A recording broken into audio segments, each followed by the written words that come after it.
items under public business, and private members' motions. Before we begin, though, let's try a parliamentary trivia question. The Public Administration and Appropriations Committee, PAAC, is a sessional select committee nominated by the House as soon as may be after the beginning of each session. Is this true or false? Get the answer at the end of this introduction to the lower house. On the agenda for this sitting, Minister of Education, Youth and Information Fayval Williams will be making a statement to the House. Under public business, the Constitution of Jamaica. The Constitution, Section 47, Subsection 5, Resolution 2021 regarding the Clerk to the Houses will be discussed. Report on the Joint Select Committee on a bill shortly entitled the National Identification and Registration Act 2020 is to be taken. The law reform zones of special operations, special security and community development measures, the August Town Zone extension of period of operation number 4 order 2021 resolution is to be tabled and taken. The law reform zones of special operations, special security and community development measures, the Greenwich Town Zone extension of period of operation number 4 order 2021 resolution is to be tabled and taken. Also, the law reform zones of special operations, special security and community development measures, the Denham Town Community Zone extension of period of operation number 4 order 2021 resolution is to be tabled and taken. The law reform zones of special operations, special security and community development measures, the Mount Salem Community and Environs in the parish of St. James Zone, extension of period of operation number 4 order 2021 resolution is to be tabled and taken. And the law reform zones of special operations, special security and community development measures, the Norwood Community in the parish of St. James Zone, extension of period of operation 2021 resolution is to be tabled and taken. It should be noted that items on the agenda can be added, removed, or replaced. If you're planning to attend a session, here are some rules you should keep in mind. No visitor shall create any act of disorder within the precincts of the House. No photography, videography, or sketching of the proceedings allowed, unless so authorized by the presiding officer. Visitors who remain within the precincts of the House during suspension of the session are asked to keep silent. It's almost time to go to the main event, but before that, let's get the answer to the trivia question. We stated the Public Administration and Appropriations Committee, PAAC, is a sessional select committee nominated by the House as soon as may be after the beginning of each session. Is this true or false? It's true. And according to the standing orders, the PAAC is a sessional select committee, and it shall consist of not less than 6 members, including the chairman, none of whom shall be a minister or parliamentary secretary. Now, over to the proceedings. Mr. Hilton, Mr. Jackson, Mr. Lawrence, Miss Lee, Mr. Miller, Miss Morrison, Mrs. Nita Garvey, Mr. Phillip, Mr. Paulwell, Mr. Phillips, Dr. Phillips, Mr. Robertson, Mr. Robinson, Mr. Sibbles, Mr. Slowly, Mrs. Vaz, Dr. Wheatley, Mr. Williams, Mr. Wilson, Mr. Witter, Mr. Wright. Thank you, members. Today, I'm happy to welcome to the Parliament, sitting of Parliament today, with us a woman of excellence, the new High Commissioner for the Federal Republic of Nigeria to Jamaica.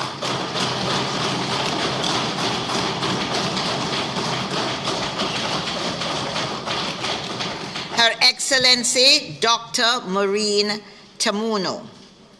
She is a businesswoman, an academic, and a former member of Parliament, Hence, we have asked her to join us in the Well of Parliament today.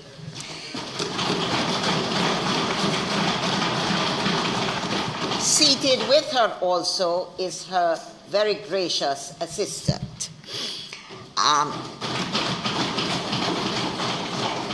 Ambassador has already demonstrated a commitment to community building, having dedicated her life to the upliftment of women and other vulnerable sectors of the society.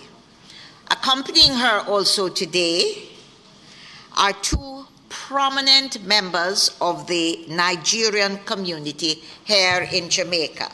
And they're joining us, they're sitting in the balcony, and it is Mr. Christopher Okanma. And he is the Managing Director of Total Jamaica, and Dr. Ernest Madu, Chairman and CEO of the Heart Institute of the Caribbean.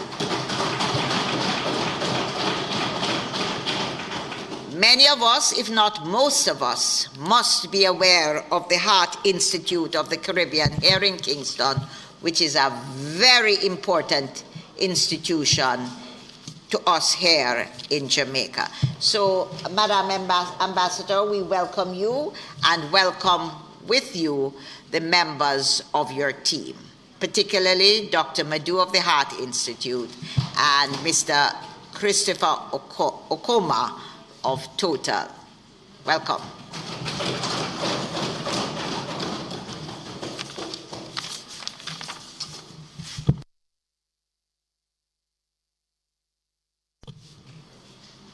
Statements by ministers. Madam Speaker, at a later stage, I will ask for recommittal of statements by ministers. Question before the House is that at a later stage, the item, statements by ministers, will be recommitted to the agenda. Announcements.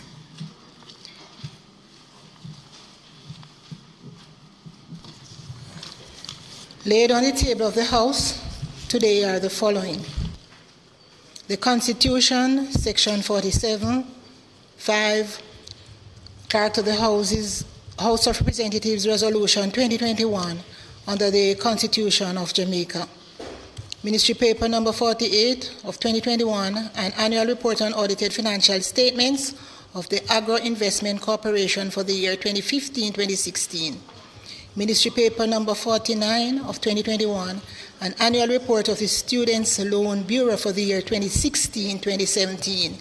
Ministry Paper Number 50 of 2021, entitled Resolution Adopted by the Annual Labour Conference of the International Labour Organization for the year 2021. Ministry Papers Number 51, 52, 53, 54, and 55, respectively, and orders and resolutions, respectively, in respect of the Law Reform Zones of Special Operations, Special Security and Community Development Measures, the Denham Town Community Zone Social Intervention for dated July 16, 2021. The Law Reform Zones of Special Operations, Special Security and Community Development Measures, the Greenwich Town Community Zone Social Intervention, dated July 16, 2021. The Law Reform Zones of Special Operations, Special Security and Community Development Measures, the August Town Community Zone Social Intervention, dated July 16, 2021. The Law Reform Zones of Special Operations, Special Security and Community Development Measures, the Mount Salem Community Zone Social Intervention, dated September 1, 2017 to July 15, 2021. And the Law Reform Zones of Special Operations, Special Security and Community Development Measures, the Norwood Community Zone Social Intervention, dated July 16, 2021. And all of those come under the Law Reform Zones of Special Operations, Special Security and Community Development Measures Act 2017. Annual report of the Runaway Bay Water Company Limited for the years 2014-2016 and 2016 to 2017. the Planning Institute of Jamaica Economic and Social Survey of Jamaica 2020, the Microcredit Fees Regulations 2021 and its resolution, the Microcredit License Form of Application Regulations 2021 and its resolution, and the Microcredit Requirements for Grant of License Regulations 2021 and its resolution.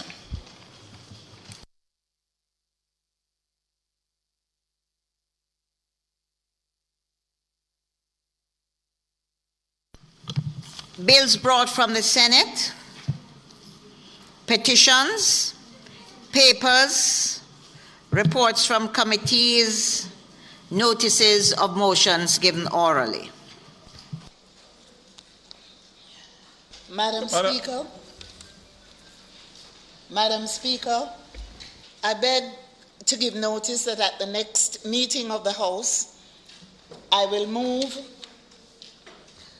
the Constitution, Section 47(5), Clerk of the House of Representatives, Resolution 2021. Whereas Section 47(2) of the Constitution of Jamaica, hereinafter referred to as the Constitution, constitutes the office of Clerk of the House of Representatives.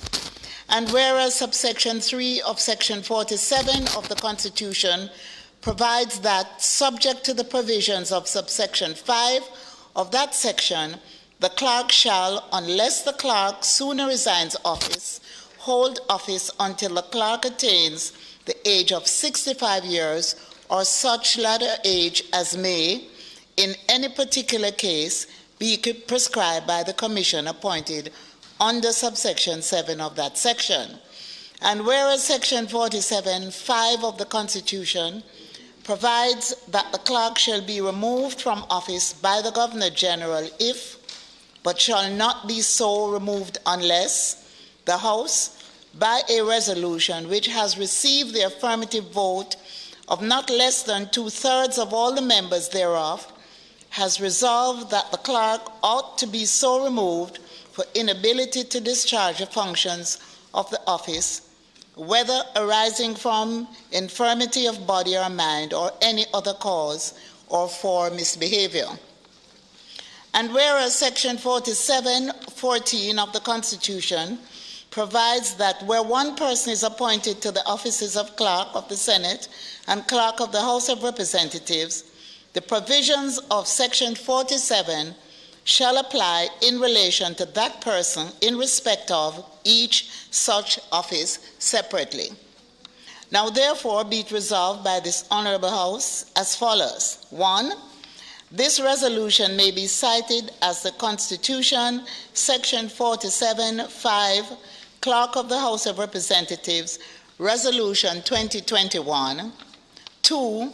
The Clerk of the House of Representatives ought to be removed from office for inability to discharge the functions of the office arising from infirmity. Madam Speaker, I further beg to give notice that at a later stage today, I will move for the suspension of the standing orders to enable me to take the motion. Minister Vaz.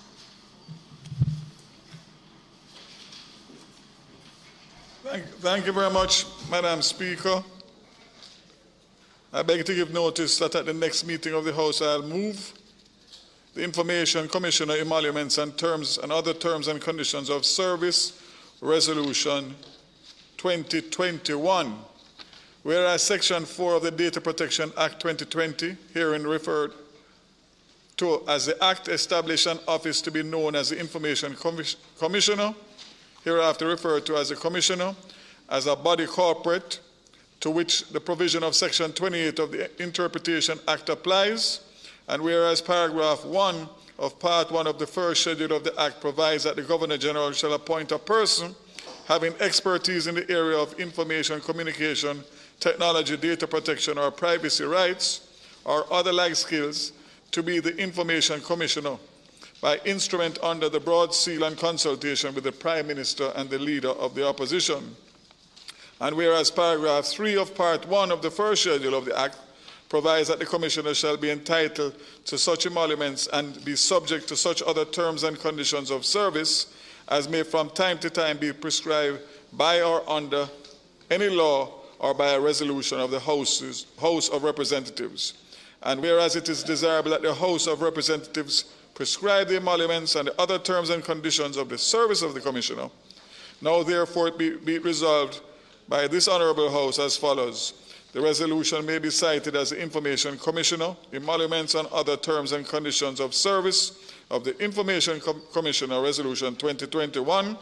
The Information Commissioner shall be paid at the level of a Chief Technical Director, GMG, CTD, and shall be entitled to all allowances attached to that post.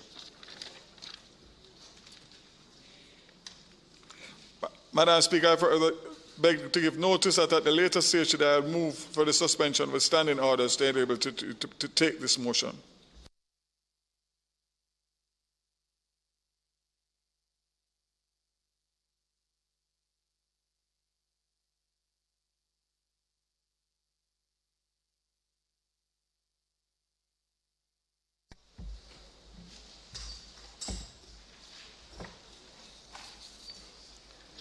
Madam Speaker, I beg to give notice that the next meeting of the House will move the following motions.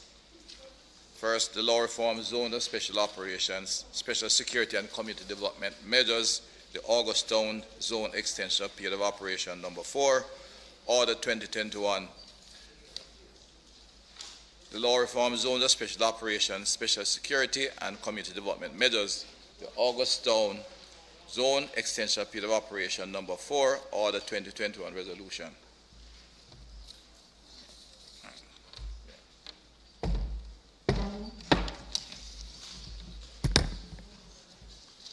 Whereas Section 4 of the Law Reform Zones of Special Operations, Special Security and Community Development Measures Act 2017, hereinafter referred to as the Act, provides for that the Prime Minister in Council may by order declare any geographical defined area within a single continuous boundary in Jamaica as a zone of special operation for a period not exceeding 60 days if there are reasonable grounds to believe that due to rampant criminality, gang warfare, escalating violence, and murder, and the threat to the rule of law and public order, it is necessary so to do. And whereas in accordance with that section, the Prime Minister in Council made the law reform zone of special operation, special security and community development measures, August Town Zone Order 2020. And whereas in accordance with the section, the Prime Minister in Council made the law reform zone of special operations, special security and community development, August Town Zone Order 2020.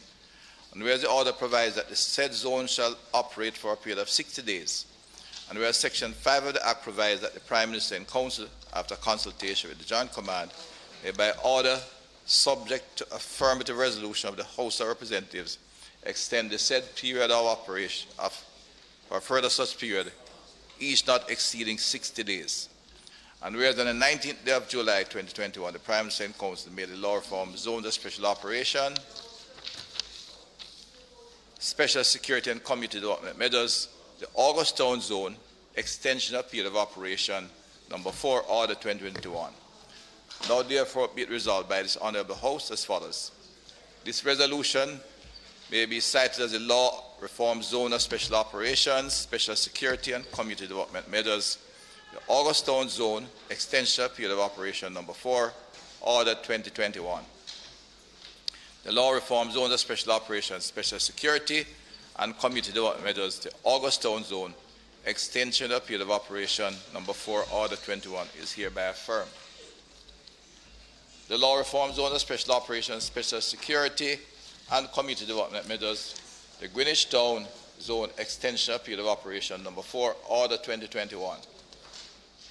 The Law Reform Zone of Special Operations, Special Security and Community Development Measures, the Greenwich Town Zone Extension of Period Order Number 4, Order 2021 Resolution.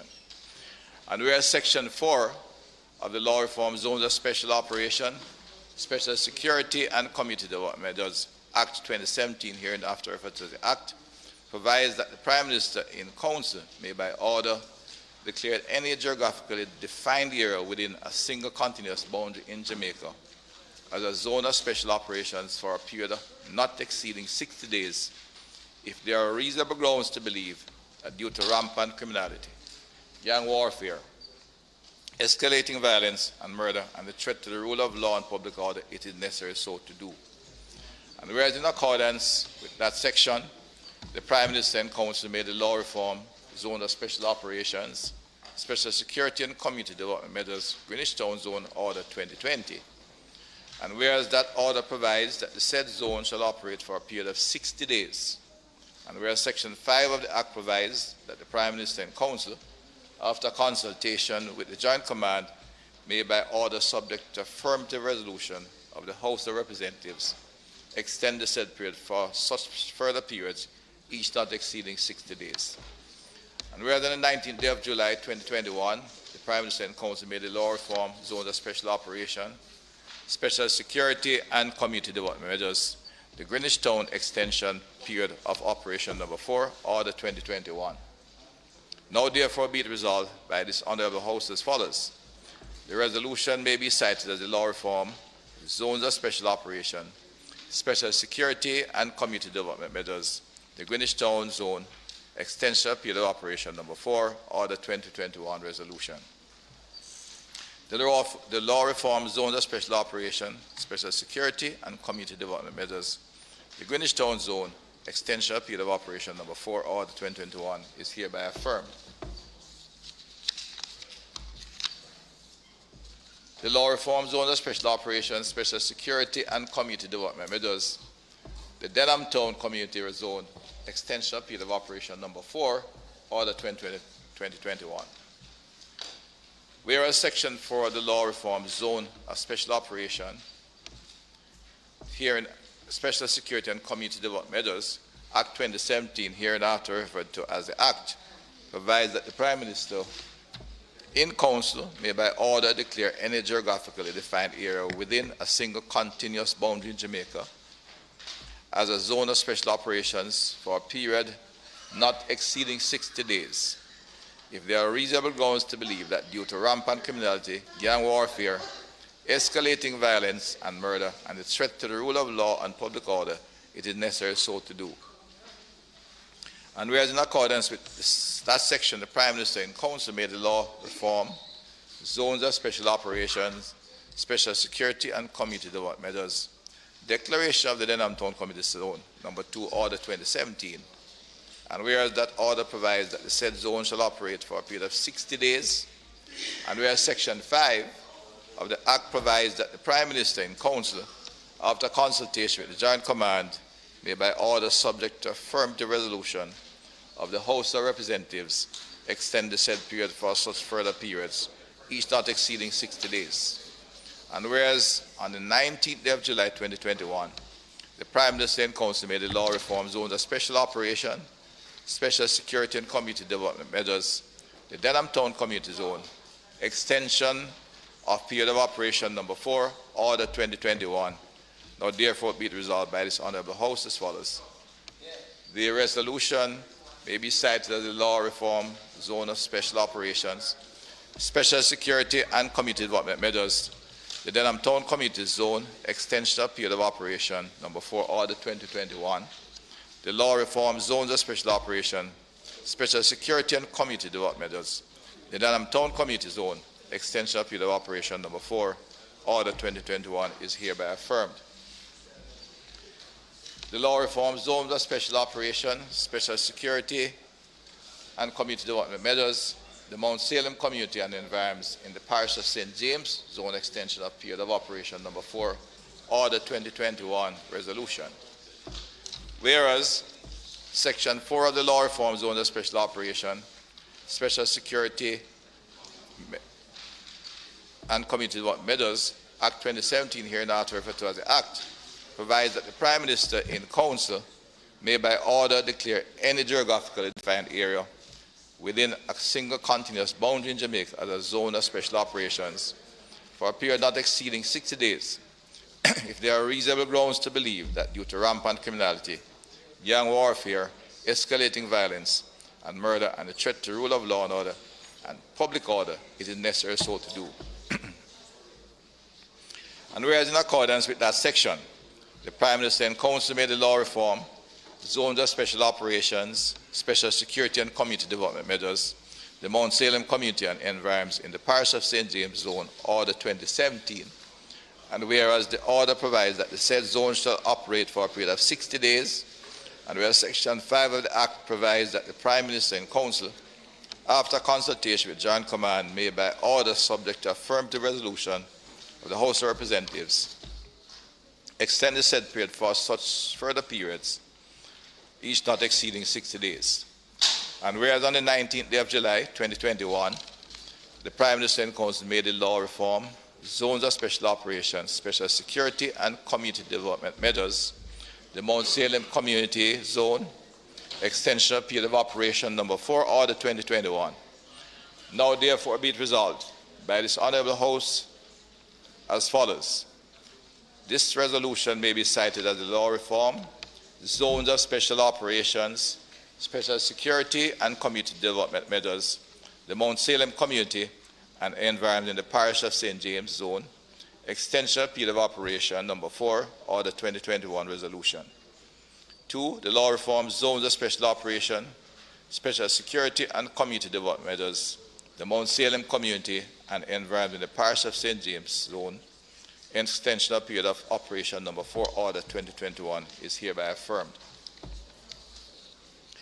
The law reforms under special operations, special security and community development measures, the Norwood community in the parish of St. James Zone, extension of period of operation, Order 2021 resolution.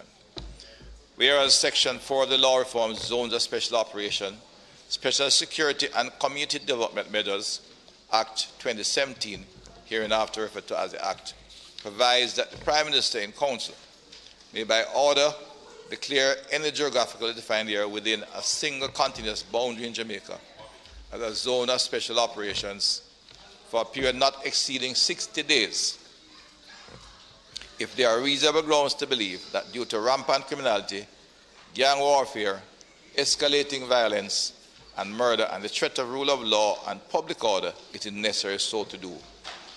And whereas in accordance with that section, the Prime Minister and Council made a law reform, zones of special operations, special security and community development measures, Norwood community in the parish of St. James Zone, Order 2021.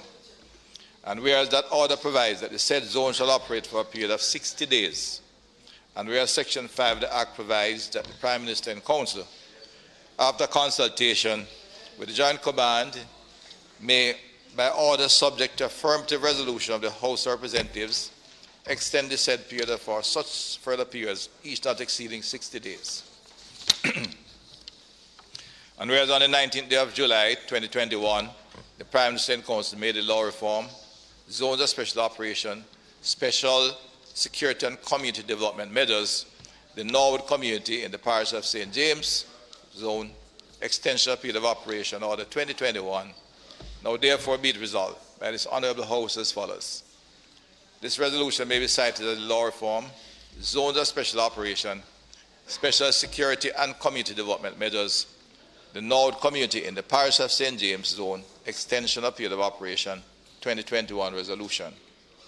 The law reform, zones of special operation, special security and community development measures, the Norwood community in the parish of St. James Zone, extension of period of operation, Order 2021 is hereby affirmed. Madam Speaker, I further beg to give notice that at a later stage today, I will move for the suspension of standing orders to enable me to take the motions. Thank you.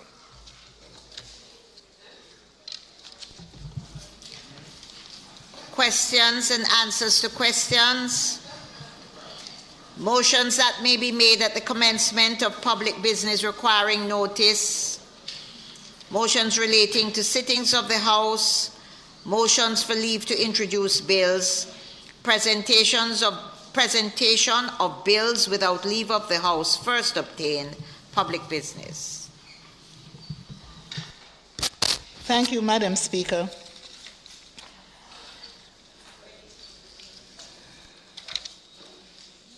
Madam Speaker, I now move for the suspension of the standing orders to enable me to take the motion, notice of which I gave earlier. Members, the question before the House is that the standing orders be suspended to enable the Minister to take the motion, notice of which was given earlier. Those in favor? Those against? The ayes have it. Madam Speaker, at this time, I'd just like to make brief remarks before I seek the approval. And just to make a reference to Mrs. Heather Cook, CD, who was appointed clerk to the House of Parliament on September 2006. She gave sterling service to the Houses of Parliament and was awarded a CD about 5 years ago. Mrs. Cook was hardworking, diligent, and a very effective person.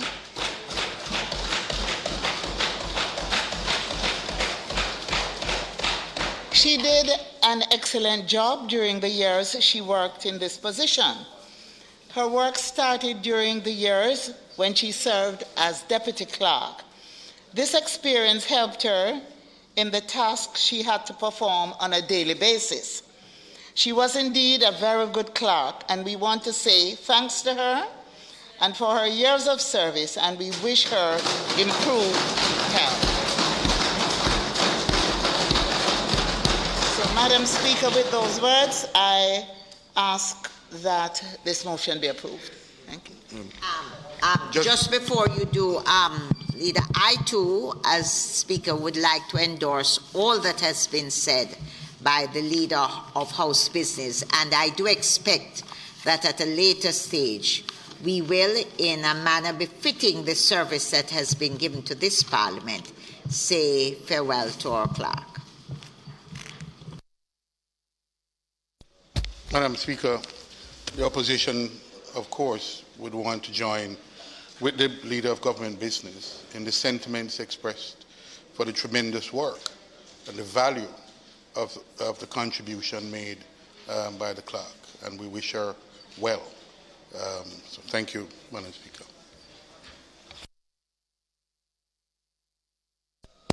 Madam Speaker, with your permission, I just want to join my fellow colleagues in expressing my heartfelt thanks for Mrs. Cook's service. I happen to have been the acting House Leader at the time when she assumed duties as Clerk of the House. And I think we all can say she gave her service with much sincerity and always see herself as contributing to national development. I wish her all the best. Madam Speaker, I know that there is going to be ample opportunity for us to speak in relation to the former clerk, but myself, having been on both sides with her as the clerk and having regard to this very important legislation that we are called upon to approve, I have to acknowledge in my own way her conscientiousness, her hard-working nature, the fact that she has been committed and dedicated to serve this Parliament. And I want to wholeheartedly endorse the legislation and to wish her well. Thank you.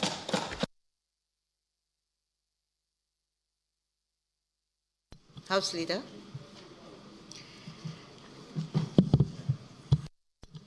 So, Madam Speaker, at this point, I ask for the approval of this motion. The question is that the motion, notice of which was given earlier, be approved. Those in favor? No. You have to vote. Mr. Bartlett? Tracy, please help me count the people who are here.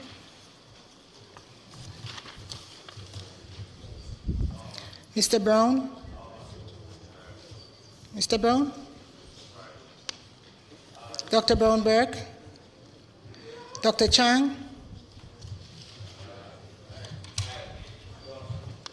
Dr. Charles? Dr. Charles?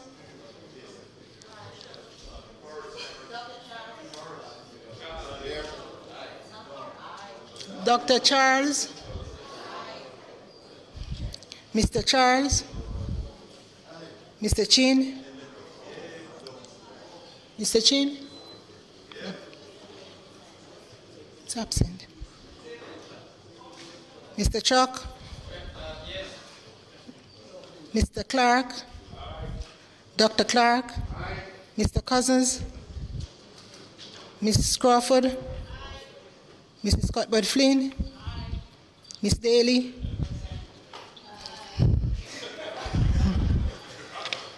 Miss Davis, Mr. Davis, Dr. Dunn,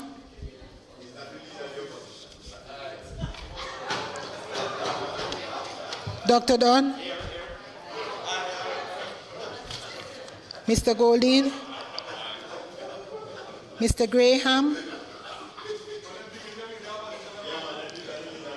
Miss Grange, Mr. Green, Dr. Guy, Miss Hamilton, Miss Hannah, Mr. Henriquez, Mr. Henry, Mr. Henry,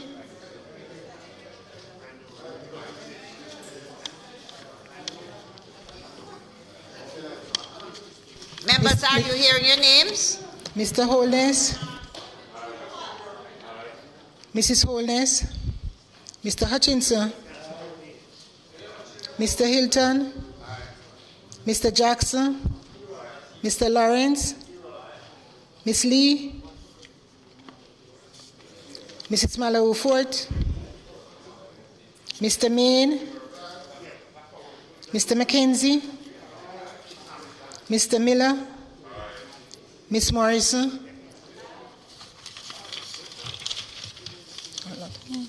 Mr. Montague, Mr. Morgan, Mrs. Nita Garvey, Mr. Paulwell, Mr. Phillips, Dr. Phillips, Mr. Robertson, Mr. Robinson,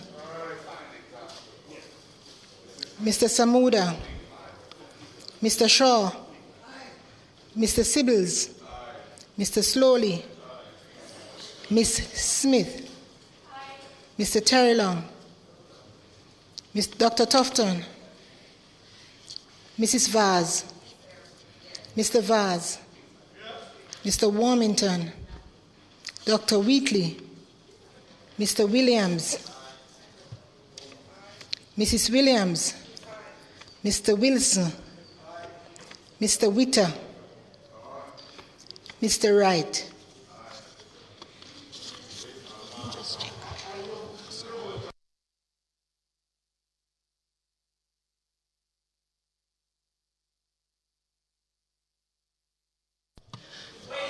Madam Speaker, Madam Speaker. Members, what's the...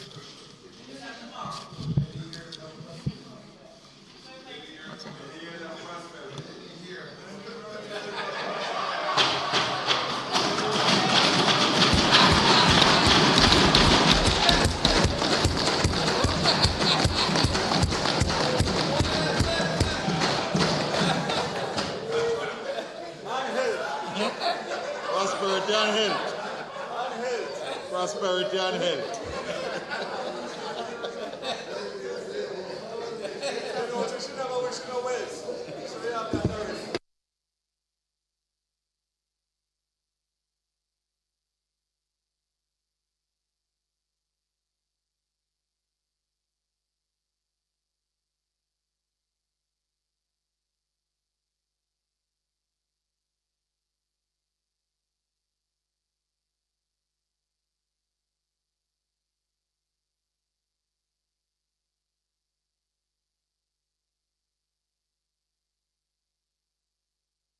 Members, the motion has been approved by 48 in favor, and there are 15 absences. Therefore, the motion, as brought by the House Leader, has been approved.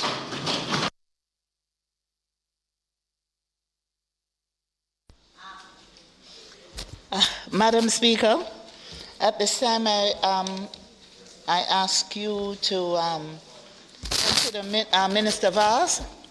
Minister Vaz, I now invite you to. Thank you.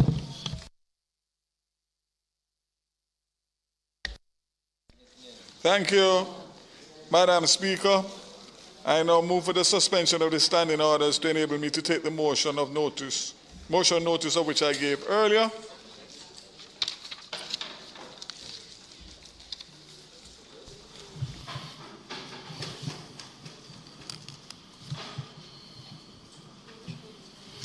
Those in favor? Mr. Speaker.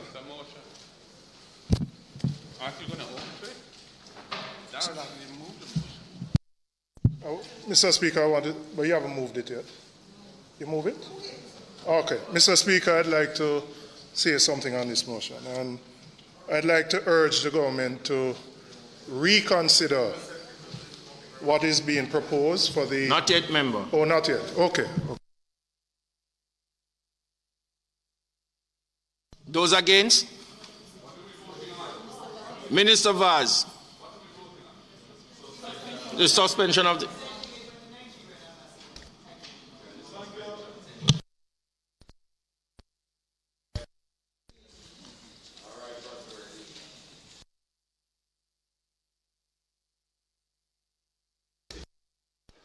Thank you. Thank you very much, Mr. Speaker. The House of Representatives is being invited to approve by resolution the emoluments and the terms and conditions of services of the Information Commissioner to be appointed pursuant to the Data Protection Act 2020, the Act. Part 1 of the first schedule of the Act makes provisions for the constitution of the Office of the Information Commissioner established by Section 4 of the Act. Paragraph 1.1 of Part 1 of the first schedule of the Act stipulates that the Governor General shall appoint a person having expertise in the area of information communication technology, data protection or privacy rights, or other like skills to be the Information Commissioner by instrument under the broad seal after consultation with the Prime Minister and the Leader of the Opposition. On the matter of the remuneration of the Information Commissioner, paragraph 3.1 of Part 1 of the first schedule of the Act stipulates that the Commissioner shall be entitled to such emoluments and be subject to such other terms and conditions of service as may from time to time be prescribed by or under any law or by a resolution of the Houses of Representatives. The Act prescribes that the office of Commissioner or of any staff appointed by the Commissioner shall not be a public office within the meaning of Section 2 of the Constitution of Jamaica. That is, shall not be an office of emolument in the public service. Paragraph 1.3 of Part 1 of the first schedule refers, as there is no law which is currently prescribes the emoluments or the terms and conditions of service of the Information Commissioner, a resolution of the House of Representatives is being sought pursuant to paragraph 3.1 of Part 1 of the first schedule of the Act. Proposed remuneration and terms and conditions of service of the Information Commissioner. In November 2020, the Ministry of Science, Energy and Technology sought and received the recommendation of the Ministry of Finance and Public Service for interim structure comprising 23 posts to establish and operationalize the office. In the interim structure for the office recommended by the Ministry of Finance and Planning, the post of the Information Commissioner has been classified at the Executive Management Group, Chief Technical Director, GMG CTD level. Applying the salary scale commensurate with the post recommended by the Ministry of Finance, it is noted that pursuant to the 27-21 revision of salaries in the public sector, the basic salary for the GMG CTD post level is $5,715,510 to $6,793,945 with a fixed motor vehicle allowance at a rate of $1,697,148. It is noted that Part 1 of the first schedule of the Act prescribes the tenure of the Office of the Commissioner and makes provision for pension and gratuities to be paid to the Commissioner. The proposed resolution, which the House is invited to approve, outlines the following. Information Commissioner shall be paid at a level of the Chief Technical Director, GMG CTD, and shall be entitled to all allowances attached to that post. And the Commissioner shall be entitled to 15 working days vacation leave, 14 calendar days sick leave, 5 working days casual leave. Progress to date regarding the operationalization of the Data Protection Act. The process for the appointment of an individual as Information Commissioner has been completed pursuant to paragraph 11 of Part 1 of the first schedule of the Act. The Ministry has written to the Clerk of the House requesting assistance in constituting the Committee of Parliament prescribed by paragraph 4.1 and 4.2 of Part 1 of the first schedule of the Act to determine the remuneration and terms and conditions of service of the officers and staff, to include a Deputy Commissioner, which may be appointed by the Information Commissioner. Paragraph 4.2 prescribes the Committee of Parliament shall consist of the Speaker of the House of Representatives, President of the Senate, person designated by the Prime Minister as leader of government business in the House of Representatives, person designated by the leader of the opposition as leader of opposition business in the House of Representatives, person designated by the leader of the opposition and as leader of opposition business in the Senate, and the minister responsible for finance or nominee. The Ministry has engaged the process to facilitate the appointment of the Data Protection Oversight Committee established by paragraph 11 of Part 2 of the first schedule of the Act. The Act empowers the Minister to make regulations for the purpose of giving effect to the provisions thereof. Additionally, the Act provides specific areas which require prescription by notices and orders either by the Minister or the Commissioner. The Ministry has, with the assistance of a consultant, commenced the preparation of drafting instructions to inform the drafting of the relevant notices, orders, or regulations. The Ministry proposed to issue drafting instructions to the Office of the Parliamentary Council with a view to completing the drafting of the relevant notices, orders, or regulations within the 21 to 22 legislative year. Section 1 of the Act provides that the same shall come into operation on a day appointed by the Minister, and notes the different days may be appointed in respect of different provisions of the Act. The Act therefore contemplates that several appointment dates can be set. It is also proposed in the first instance to bring into operation the provisions of the Act regarding the office. The first appointed day will be gazetted at the earliest possible time within the second quarter of the financial year. With regard to the timeline for full implementation of the Act, it is noted that Section 76 of the Act provides that data controllers will have 2 years after the gazetting of the first appointed day to ensure compliance with the stipulations of the Act. Thank you, Mr. Speaker. Madam Speaker, I want to encourage and urge the government to reconsider the emoluments being paid to the Information Commissioner. This is going to be one of the most important and most powerful roles within our government system. This is the person who is going to be the guardian and the protector of the data that will be held in a NID system, for example, and that would investigate where breaches may take place, where government holds individual personal data. Is also the person who would commence investigations into breaches by private companies and may have to recommend fines which might constitute 3%, 4% of the global gross revenues of a company, which may not just be a Jamaican company, but may be an overseas company. It is very important that this person has a level of independence, that they are paid at a level that we can attract the best talent.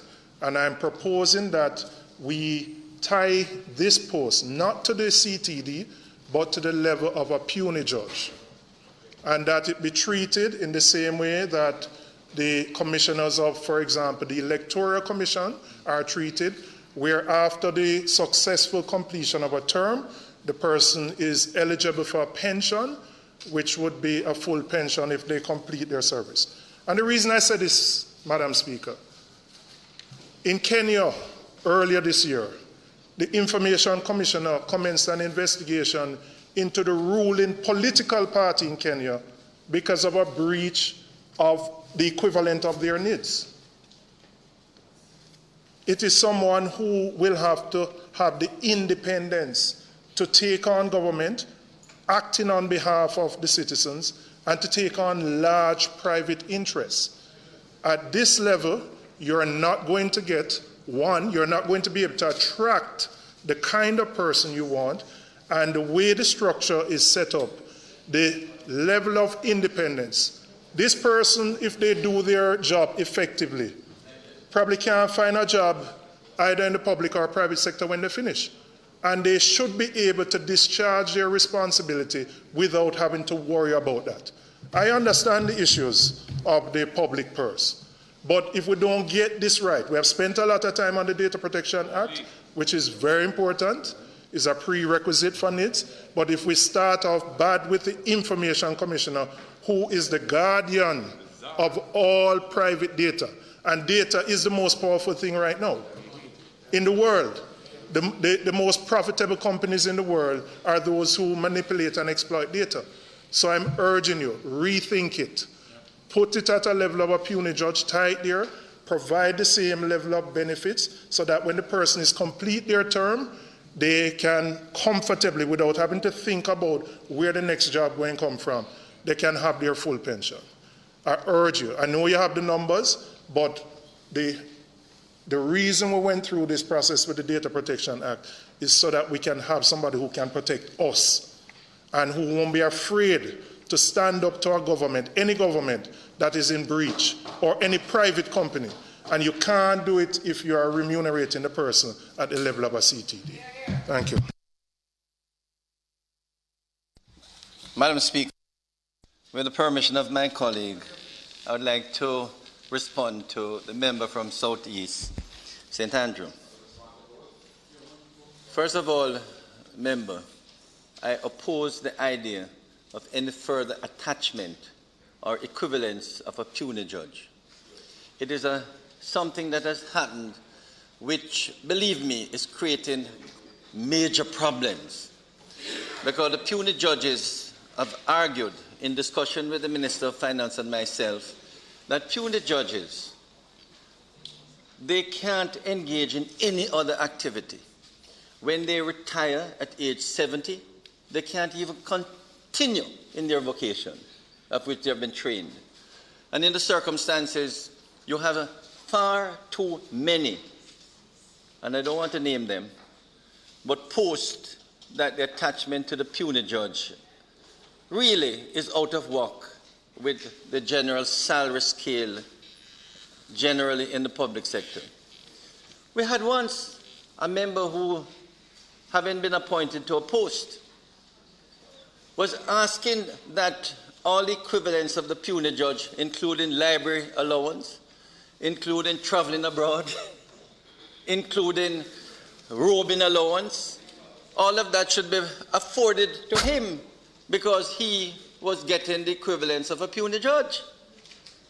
And I mean, to think that we should continue that precedent, it is something which we cannot afford to continue. And indeed, I would urge this Parliament that we must excise, sever the link of any public sector salary to that of a puny judge. The executive must be separate. Now, I agree with you that the commissioner, the Information Commissioner, should be properly paid. Don't get me wrong. Right. So the question arises, and this is something which I think permanent secretaries, chief technical director, which I think is about the equivalent of what is being proposed, should be properly paid in the public sector. There's no doubt about that. And I think, members of Parliament, colleagues, when the Minister of Finance restructure the public sector salaries, permanent secretaries, chief technical directors should get salaries probably equivalent to that of a puny judge, no problem. Whether it will reach there now is another matter.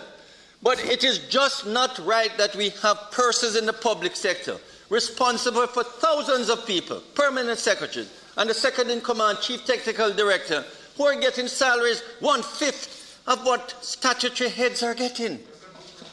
Admittedly, but all I'm saying, member, we hope in the restructuring exercise that the chief technical director to which this salary will be attached will be sufficient and attractive enough that the information commissioner will be happy with that remuneration. I thank you, Madam Speaker. Thank you very much, Madam Speaker. The resolution is seeking to deal with emoluments and terms and other conditions. And as my colleague before me has cited concerns, I don't have a copy before me of the actual legislation and the various schedules. An important aspect of ensuring transparency, ensuring impartiality, is to ensure security of tenure. And Minister, if you could just explain to us what is the proposed timeline per contract for the Information Commissioner, having regard to the precedents that has been established in the public service, such as the Fair Trading Commission, where there's a 7-year contract period that overlaps administration. And I would like the assurance that there will be in this position that level of security of tenure that I think, in addition to the emoluments that should ensure independence, would, I think, enable such a commissioner to exercise his duties, his or her duties, without fear or favor. I think that is an important issue. In addition to, Madam Speaker, the other issues that concern how we deal with the public service. How do we, as a government, incentivize, enable the public service, especially as we move away from pen and paper to recognize the importance of data and the role that the new professionals will be playing to give greater credence to the value of those roles and to reward it accordingly. And as usual, when we come on to these matters, just to remind the Minister of Finance that there are some poor drivers out there that are employed to us, many of them who need to get to retirement stage for them to get a pension. It has been long in coming, and I urge that that matter be dealt with as a matter of urgency. My driver is in his 70s. Thank you very much, Madam Speaker.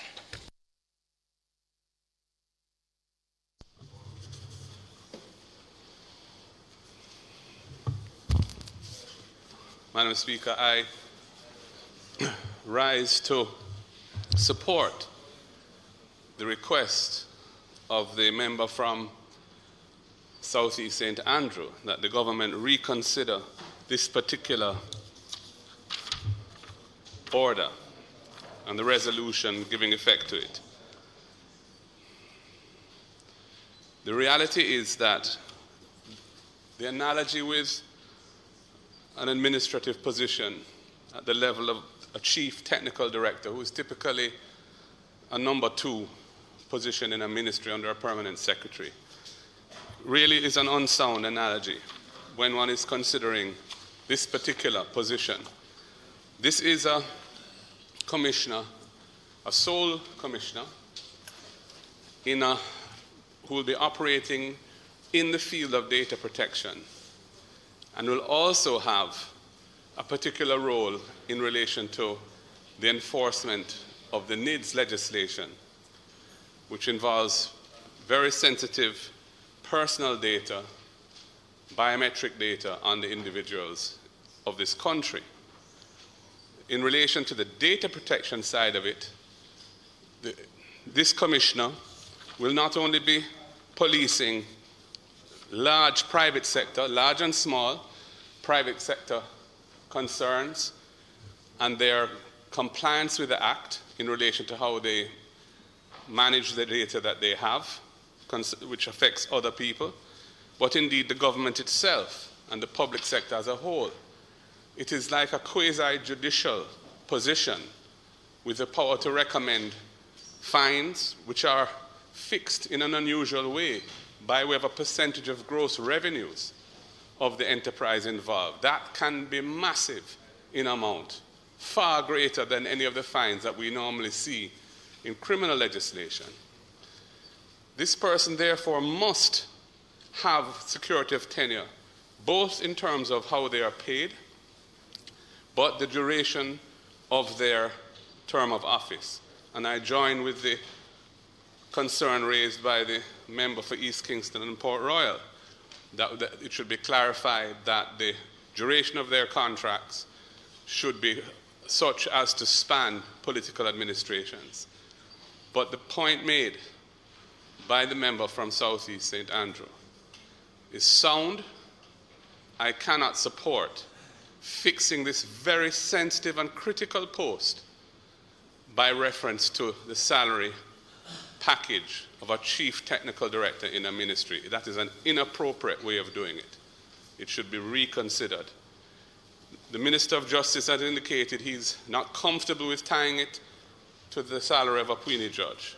I don't think the member for South East St. Andrew is wedded to that particular linkage. The point he was making was it ought to be fixed at a level which is commensurate and appropriate for the very substantial responsibilities that this position entails and the risks inherent in doing it well to the individual involved. And I think that is a sound point and is worthy of reflection and consideration. Clearly, the government can pass this resolution. It has the overwhelming majority in this House and in the Senate. But I would urge you to reconsider this, because if we approve it today, we are building into the superstructure of the Data Protection Act and indeed the NIDS Act a very flawed mechanism around the critical human resource element which is embodied in this information commissioner. I think that it would be wise to look at and I accept that the judges do not like non-judicial positions being linked to their salaries. I've heard their complaints. I understand where the Minister of Justice is coming from. There are other persons who work in the public sector who enjoy substantial salaries and the protection and independence that assures them, from the Governor of the Bank of Jamaica to the Commissioner of Police. And if one was to think about it, I'm sure one could find a gamut of them, or certainly a number of them.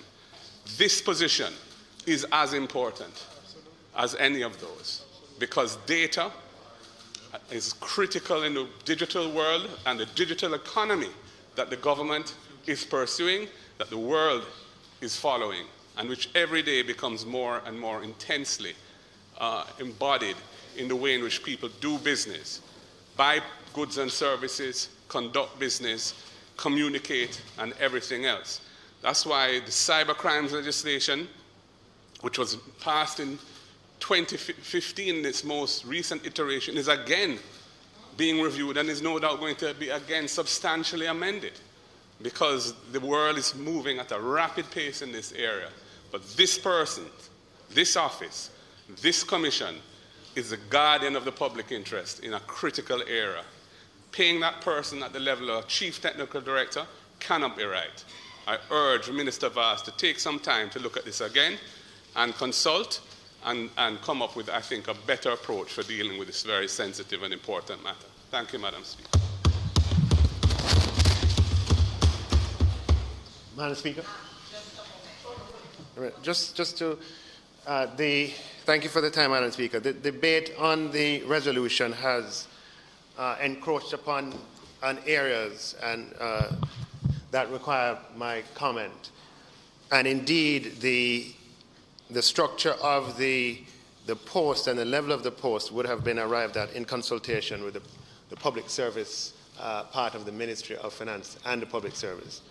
Now, I fully recognize, Madam Speaker, that compensation in the public sector, in particular in the civil service part of the public sector, at the higher levels of responsibility, is not where we need it to be for us to achieve all of our growth and development objectives. And that is the reason why the government has been engaged over the past several years on a compensation review, which we hope to be at its final stages, as provided we can find a common ground with our partners in the unions.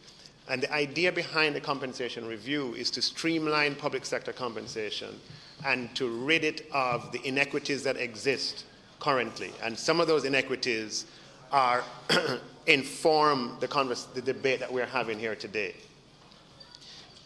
It is currently the case that the emoluments that are attached to the position of Chief Technical Director are not at the highest level, not as high as they could be or should be.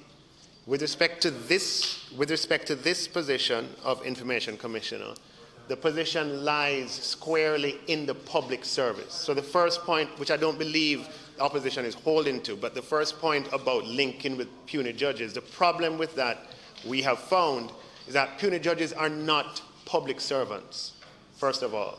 So linking public servant compensation with non-public servant compensation introduces problems. And this has been pointed out time and time again by the independent commission appointed under the Judiciary Act to look into the compensation of puisne judges. And every time that conversation comes up every 3 years, and both for puisne judges and, of course, members of the judiciary who were formerly resident magistrates, this point is made by them, and the executive arm of government and the legislature needs to pay attention to the points that are made and how it potentially, in a circumvented way, can undermine the independence of the judiciary if we link the compensation of public servants to the compensation of the judiciary. But I don't think that is a central point. The central point is a level of compensation, but I just wanted to clarify that part. Now, so this is a job that lies in the public sector. And in the public sector, the highest level of responsibility, there's no higher responsibility in the administration of the public sector than that of a permanent secretary. That's just a fact. You don't get more responsibility than a permanent secretary.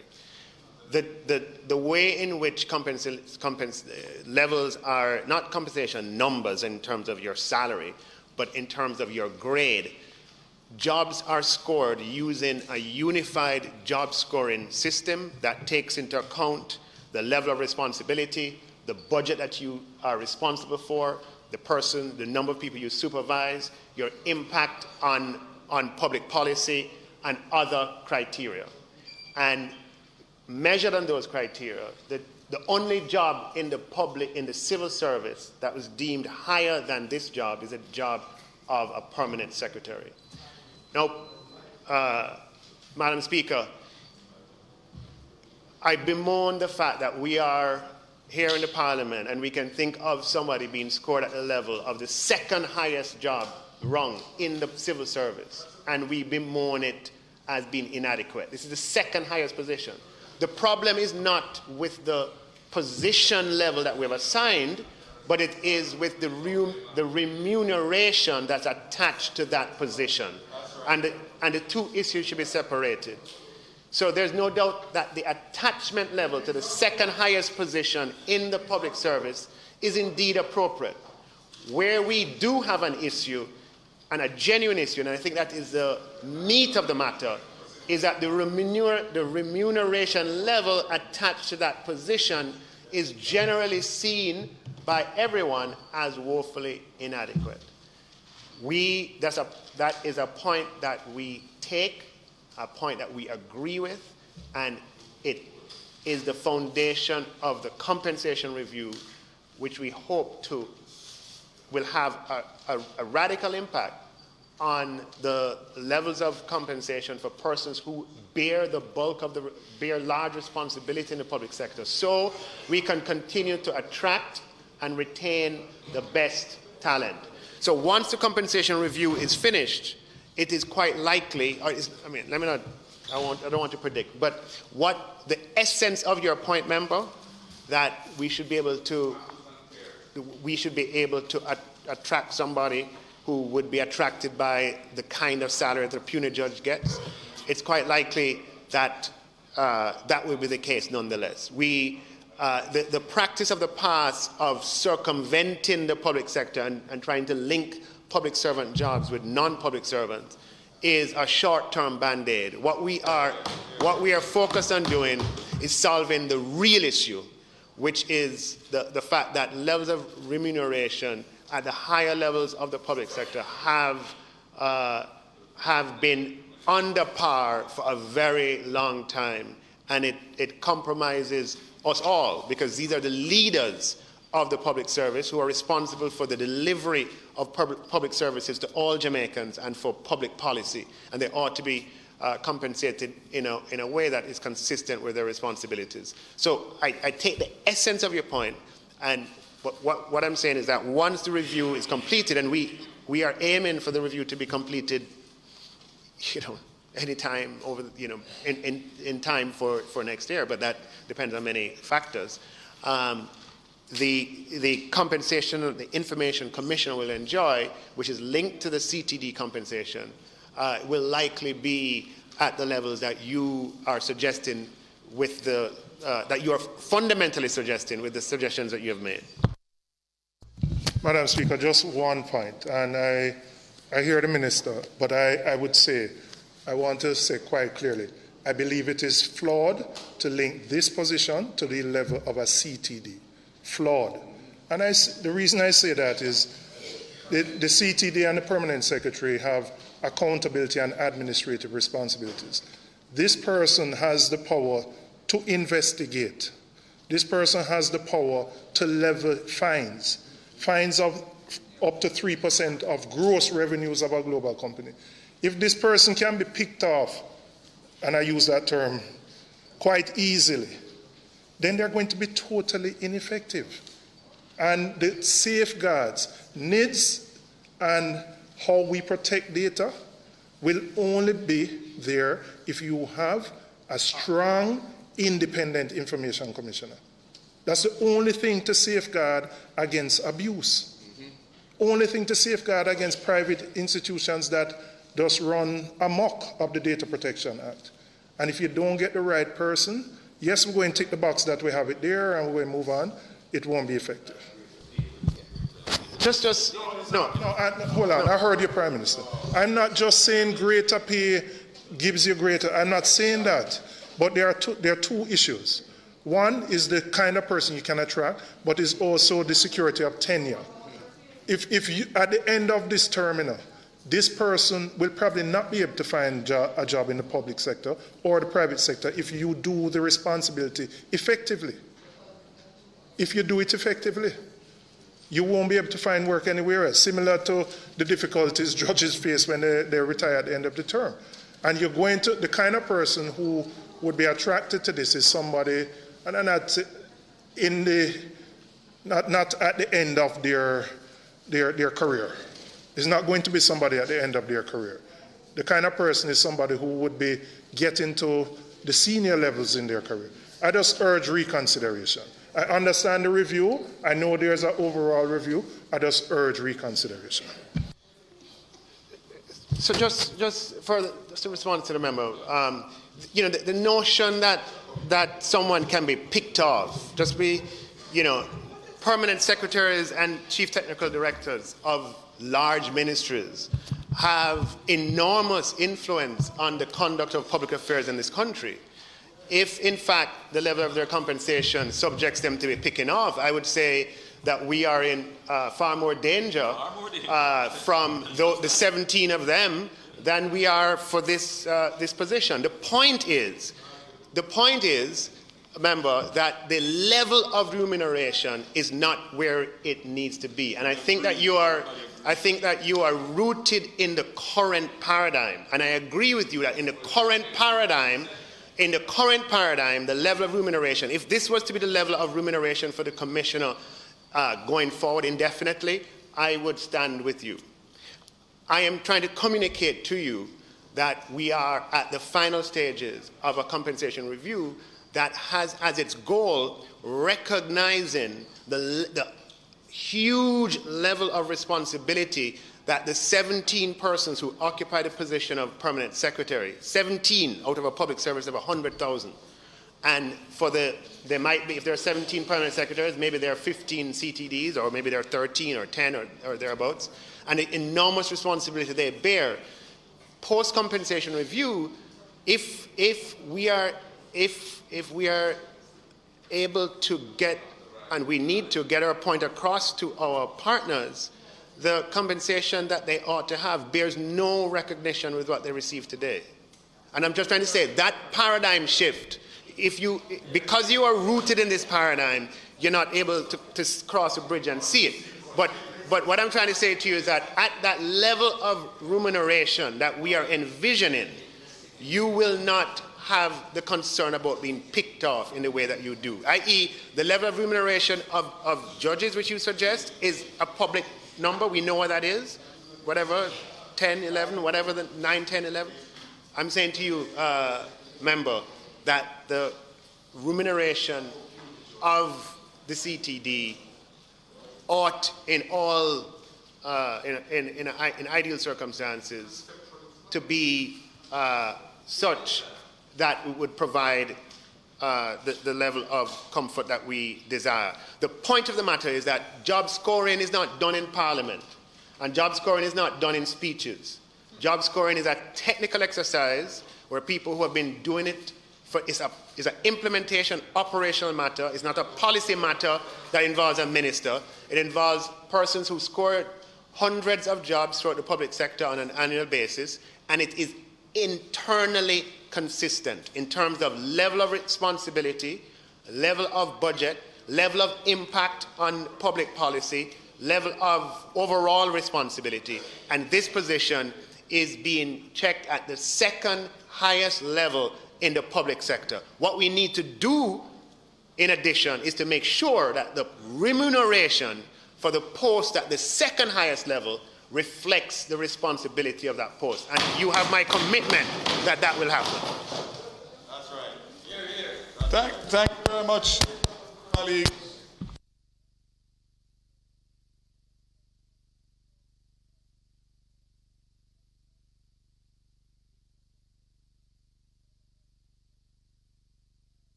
Thank you, Madam Speaker, and thank you to my colleagues for their input, and especially that of the Minister of Finance, as had he not given the explanation in relation to the salary scale, I'd have had to tell you that is above my pay grade, no pun intended.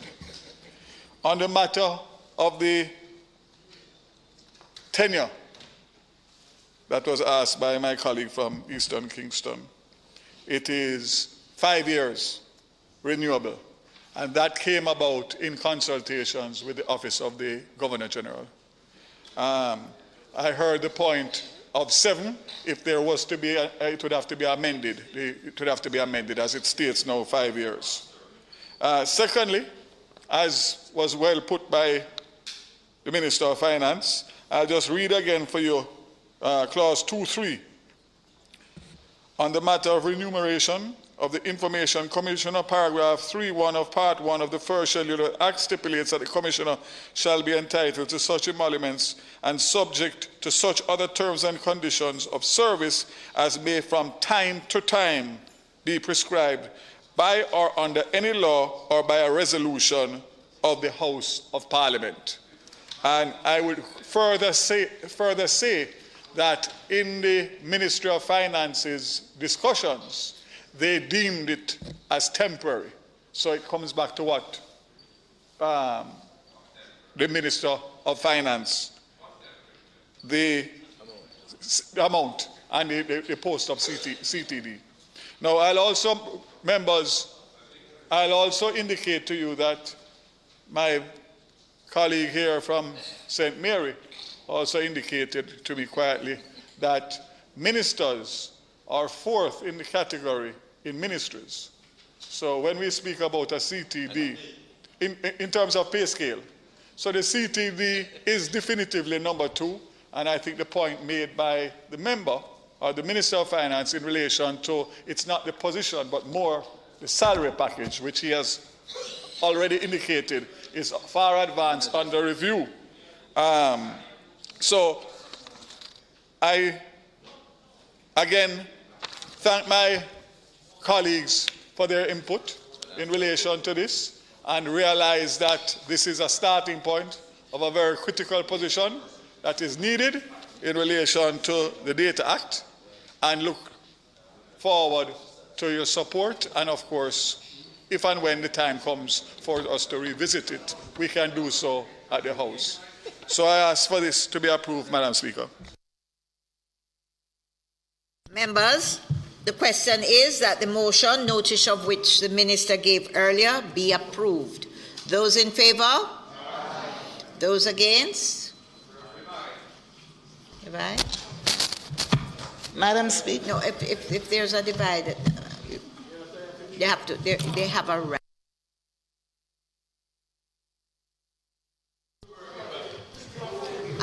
Members,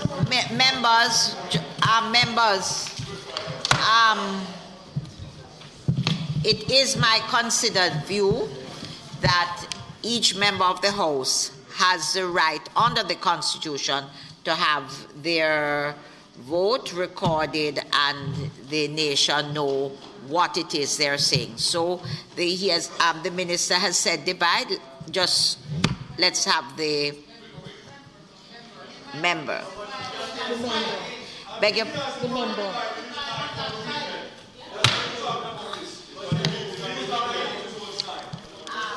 Members.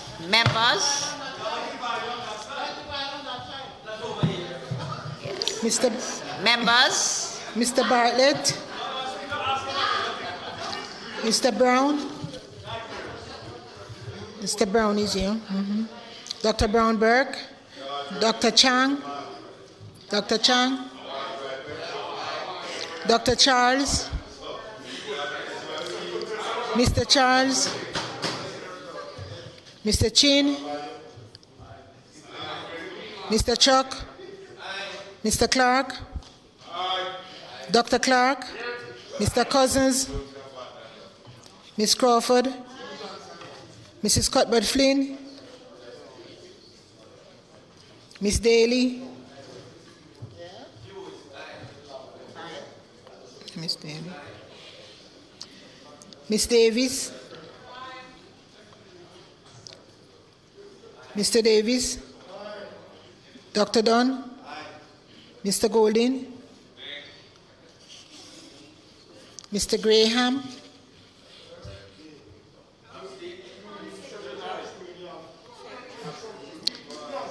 What did you say? Excuse me. Mr. Graham. What did you say? Okay. Miss Grange. Mr. Green. Members. Dr. Guy. Miss Hamilton. Miss Hannah. Mr. Henry Kids. Mr. Henry. Mr. Holness.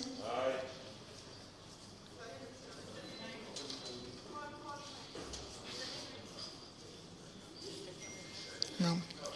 Mrs. Holness. Mr. Hutchinson. Mr. Hilton. Mr. Jackson. Absent.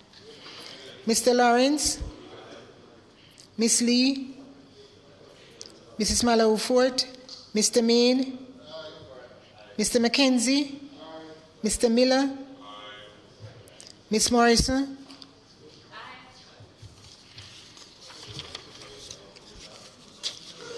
Mr. Montague, Mr. Morgan, Mrs. Nita Garvey, Mr. Paulwell, Mr. Phillips, Dr. Phillips,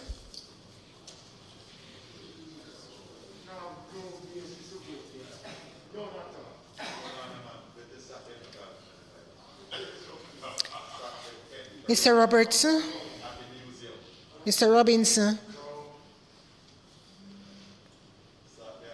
Mr. Samuda, Mr. Shaw, Mr. Sibbles, Mr. Slowly, Ms. Smith, Mr. Terrelong, Dr. Tufton, Mrs. Vaz, Mr. Vaz, Mr. Warmington,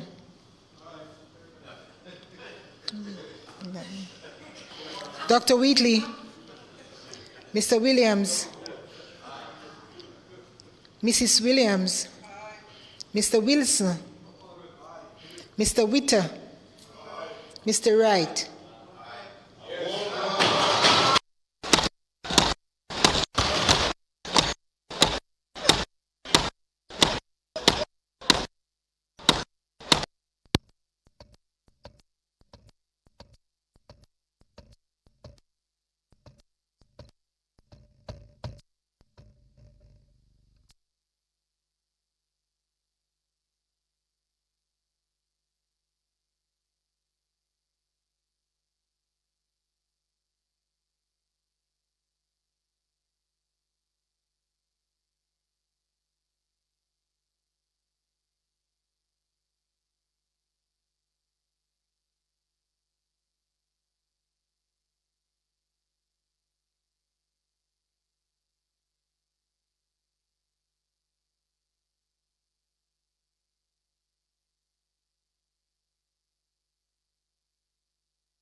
Members, the results are 37 ayes, 5 noes, 1 abstention. The motion is carried and approved.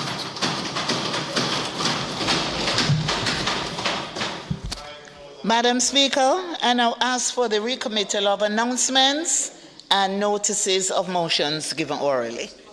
The question before the House is that the item announcements and notices of motion given orally be now recommitted. Those in favor? Aye. Announcements? Also laid on the table of the House today is a copy of the Information Commissioner Emoluments and Terms and Other Conditions of Service Resolution under the Data Protection Act. Notices of motions given orally. Madam Speaker, I beg to give notice that at the next meeting of the House, I'll move the following motions. The first is the Microcredit Fees Regulations 2021 Resolution, which is whereas Section 58 of the Microcredit Act, hereinafter referred to as the Act, provides that the regulatory authority may, with the approval of the Minister, make regulations providing for such matters as may be necessary or expedient for the purposes of the Act. And whereas subsection 3 of Section 58 of the Act provides that regulations made under subsection 1 of the section shall be subject to affirmative resolution, and whereas the regulatory authority, with the approval of the Minister responsible for finance, on the 19th day of July 2021, made the Microcredit Fees Regulations 2021, and whereas it is desirable that the Microcredit Fees Regulations 2021 be affirmed, now therefore be it resolved by this Honourable House as follows. 1. The resolution may be cited as the Microcredit Fees Regulations 2021 resolution, and 2. The Microcredit Fees Regulation 2021 is hereby affirmed. The second notice I wish to give, Madam Speaker, is with reference to the Microcredit License Form of Application Regulations 2021 resolution. And it reads as follows. Whereas Section 59 of the Microcredit Act, hereinafter referred to as the Act, provides that the regulatory authority may, with the approval of the Minister, make rules for the operation of microcredit institutions, and whereas Section 3 of Section 59 of the Act provides that rules made under subsection 1 of the section shall be subject to affirmative resolution, and whereas the regulatory authority, with the approval of the Minister responsible for finance, on the 19th day of July 2021, made the Microcredit License Form of Application Rules 2021, and whereas it is desirable that the Microcredit License Form of Application Rules 2021 be affirmed, now therefore be it resolved by this Honourable House as follows. 1. This resolution may be cited as a Microcredit License Form of Application Rules 2021 resolution, and 2. The Microcredit License Form of Application Rules 2021 is hereby affirmed. And the third, Madam Speaker, notice I wish to give is with respect to the Microcredit Requirements for Grant of License Regulations 2021 resolution. And that is as follows, Madam Speaker. Whereas Section 58 of the Microcredit Act, hereinafter referred to as the Act, provides that the regulatory authority may, with the approval of the Minister, make regulations providing for such matters as may be necessary or expedient for the purposes of the Act. And whereas subsection 3 of Section 58 of the Act provides that regulations made under subsection 1 of the section shall be subject to affirmative resolution, and whereas the regulatory authority, with the approval of the Minister responsible for finance, on the 19th day of July 2021, made the Microcredit Requirements for Grant of License Regulations 2021, and whereas it is desirable that the Microcredit Requirements for Grant of License Regulations 2021 be affirmed, now therefore be it resolved by this Honourable House as follows. 1. This resolution may be cited as the Microcredit Requirements for Grant of License Regulations 2021 resolution, and 2. The Microcredit Requirements for Grant of License Regulations 2021 is hereby affirmed. Madam Speaker, I beg to give notice that at a later stage. No, we're going to do it for tomorrow. Yeah. Thank you, Madam Speaker.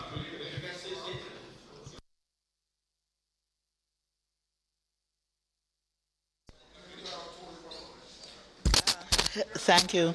Madam Speaker. All right, Madam Speaker, I further beg to give notice that at a later stage today I'll move for the suspension of the standing orders to enable me to take the motions. Go ahead, Madam. Madam Speaker, thank you.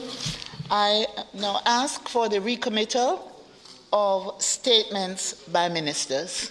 Members, the question before the House is that we have the recommittal of the item statements by ministers. Madam Speaker,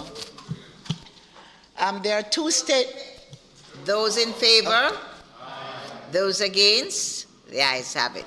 Madam Speaker, there are two statements to be made today, one by the Minister of Agriculture and Fisheries, and another statement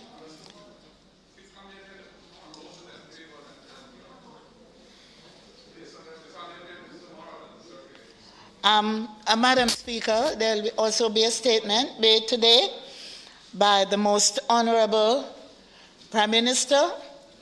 And at this time, Madam Speaker, we invite the Prime Minister. But just before the Prime Minister makes his statement, Madam Speaker, I would like to ask colleague here to join with me in wishing the Most Honorable Andrew Holness and the Most Honorable Gillette Holness happy anniversary. They celebrate their 24th wedding anniversary.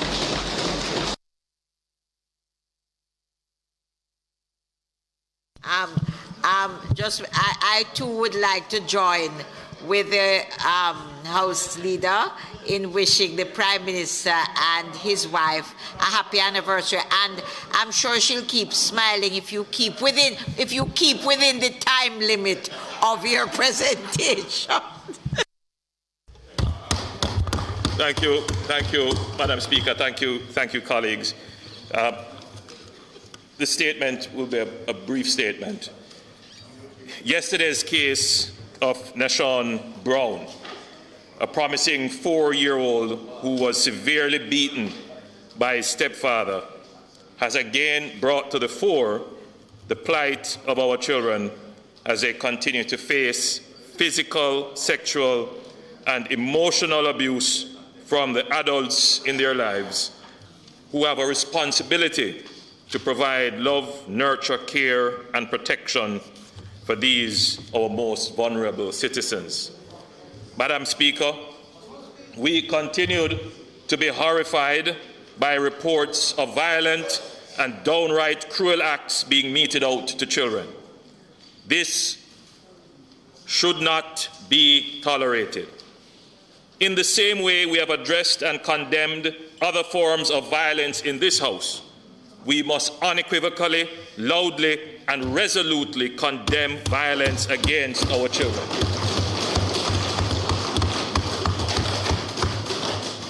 Madam Speaker, we could not allow this scar on our society to pass without the Parliament condemning it.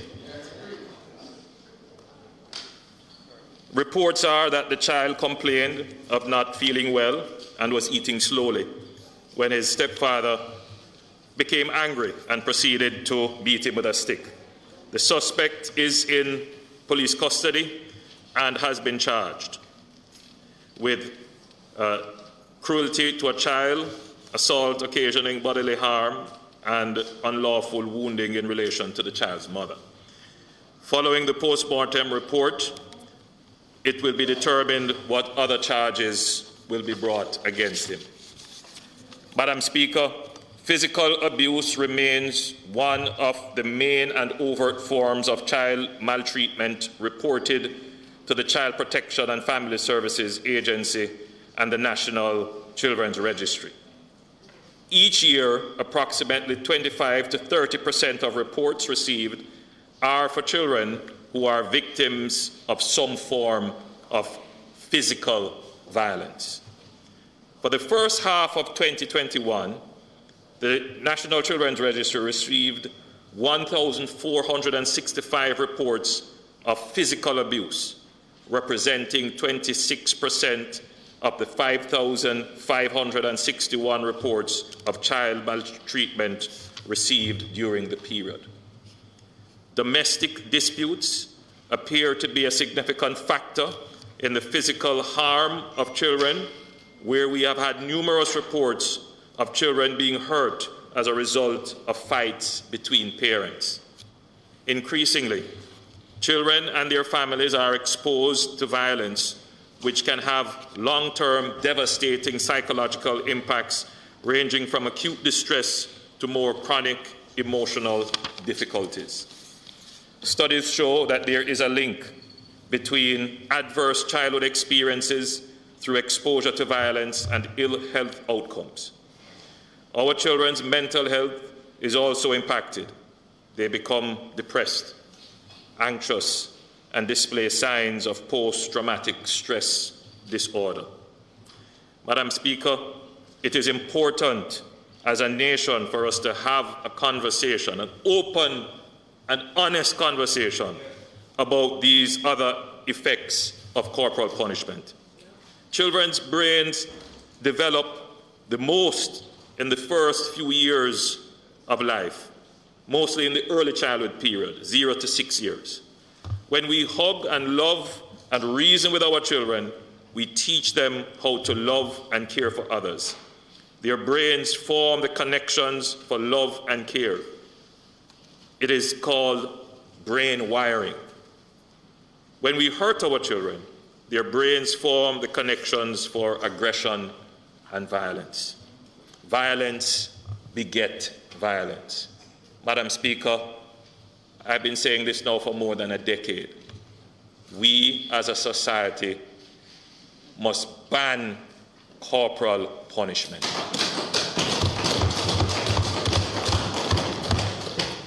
Our local research suggests that boys who are severely beaten by their mothers gravitate to a life of crime. If you ask most Jamaicans what concerns them today, they will point to the increasing violence in the society. Jamaica and other Caribbean countries are among those with the highest corporal punishment rates in the world, and we are also among those with the highest homicide rates in the world. If we are to have a society free of violence, we must stop corporal punishment. Nashon suffered the most serious outcome of corporal punishment. He died probably as a result. He's not the first Jamaican child to have suffered this. And there are many other children who suffer burns, broken bones, injuries to their eyes, and severe whipping and beatings. And we have seen videos circulating of this, beating children with machetes. But most of them, Madam Speaker, most of the abuse never come to the wider public attention. It is full time that we stop hurting our children in the name of discipline.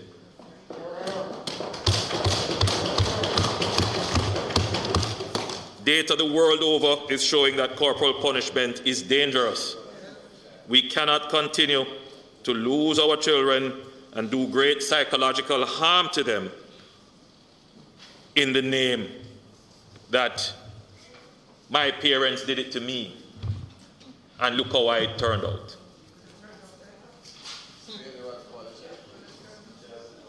Madam Speaker, there are many Jamaicans who are suffering as a result of corporal punishment. There is a better way to disciplining our children. Madam Speaker, we cannot continue to build a society on fear. We have to build our society on reason. And it starts with how we reason with our children. Madam Speaker, unfortunately, in communities all across Jamaica, persons are aware when children are being beaten and physically abused, but do not report it. We need our communities to truly be the village that protects our children.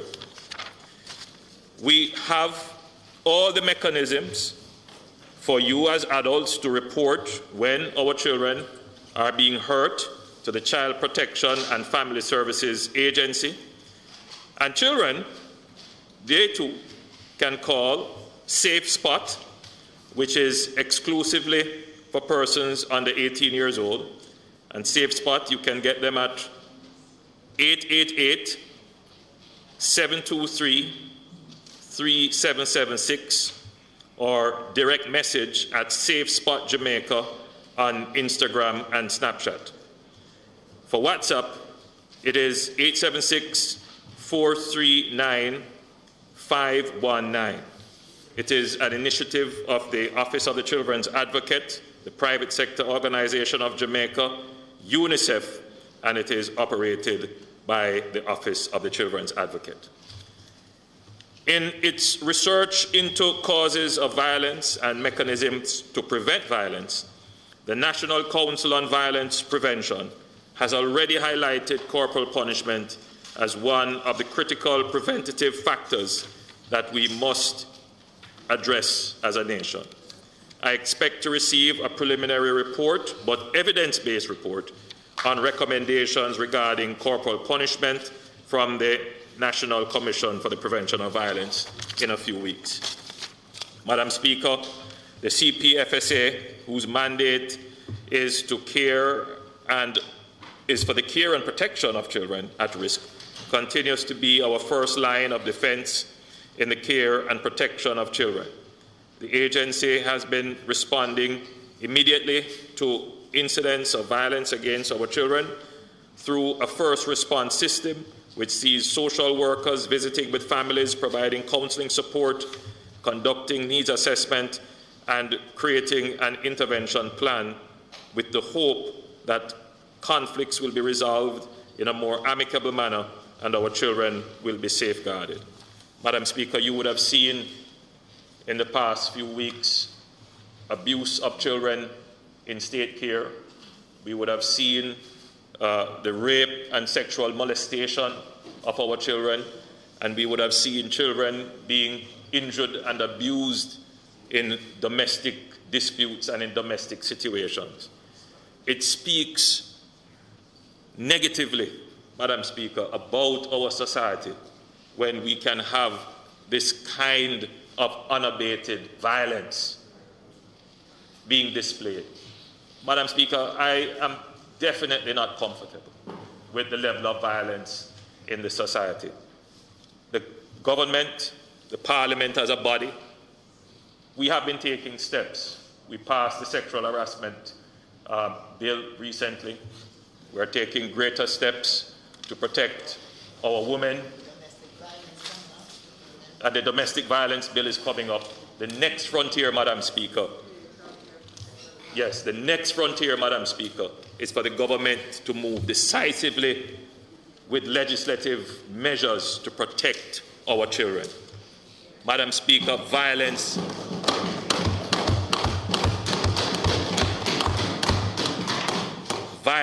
is a disease. It is a sickness, and it is spread by those who believe that it is the quickest and easiest form of conflict resolution. It is spread by those who believe that it gives them power in intimate partner relations. It gives them power in their community. It gives them power in their family.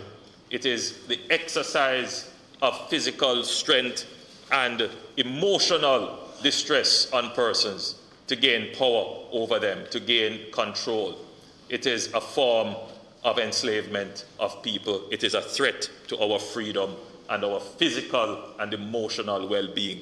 Jamaica must acknowledge that violence is at crisis level in the society, and we must take the necessary legal measures to end it.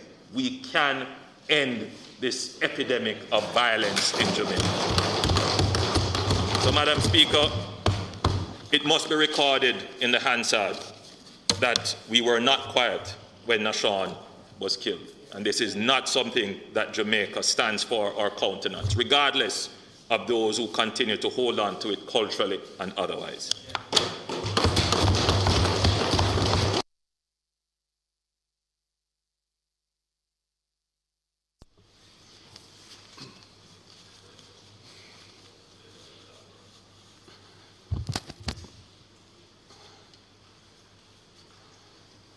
Madam Speaker, the event which triggered the Prime Minister's statement is one which all Jamaicans who have care and love in their heart would find horrific, saddening, and symptomatic of a society which has an illness.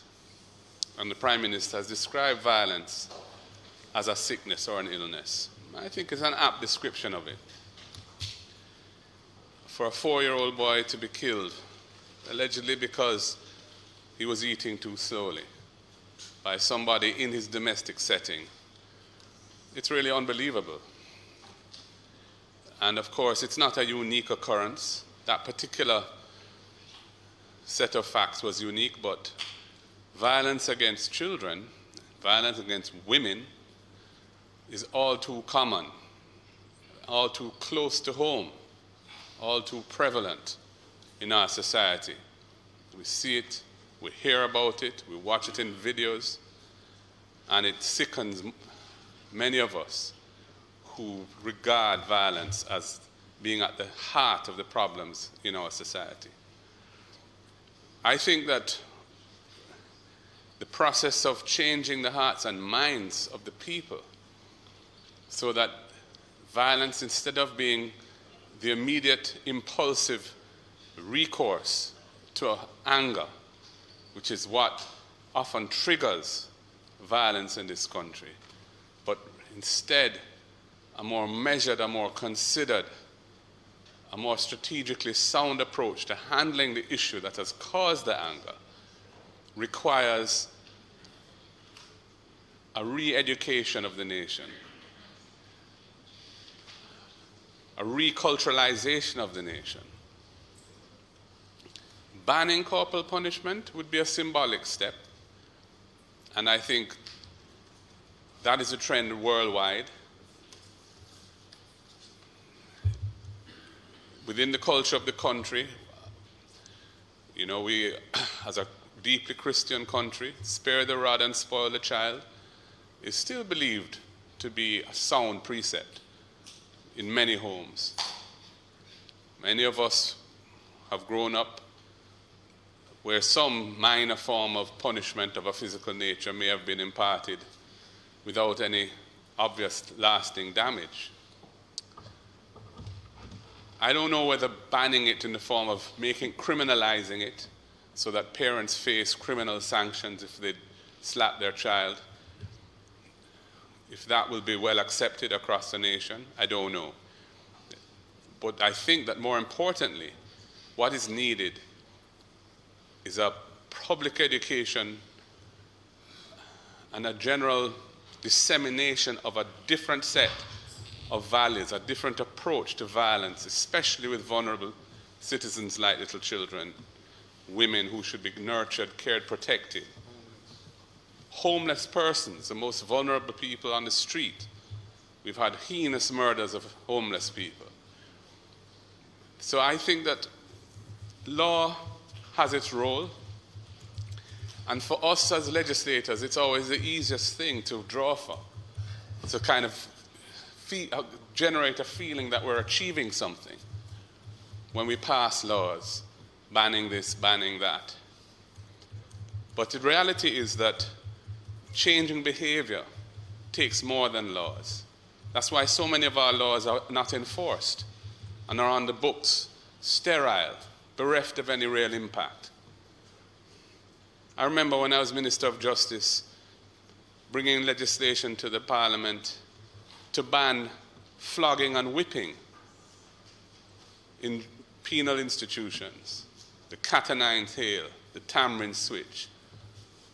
The reality is that those had in fact largely been abandoned by our judges as a form of punishment because it was considered to be barbaric, inconsistent with modern precepts of civilization. And it harked back to a period in our history which was one of brutality and oppression. So the passing of the legislation really just symbolically brought to an end the legal capacity to do something that was no longer in use anyway, but it was still important to do it. In this instance, we're talking about a very different thing. We're talking about a mode of behavior which is prevalent, which is common, which is the norm. Criminalizing it, I don't think, can be the first step. Or if it is the first step, it must be accompanied by something that will seriously have an impact on changing behavior.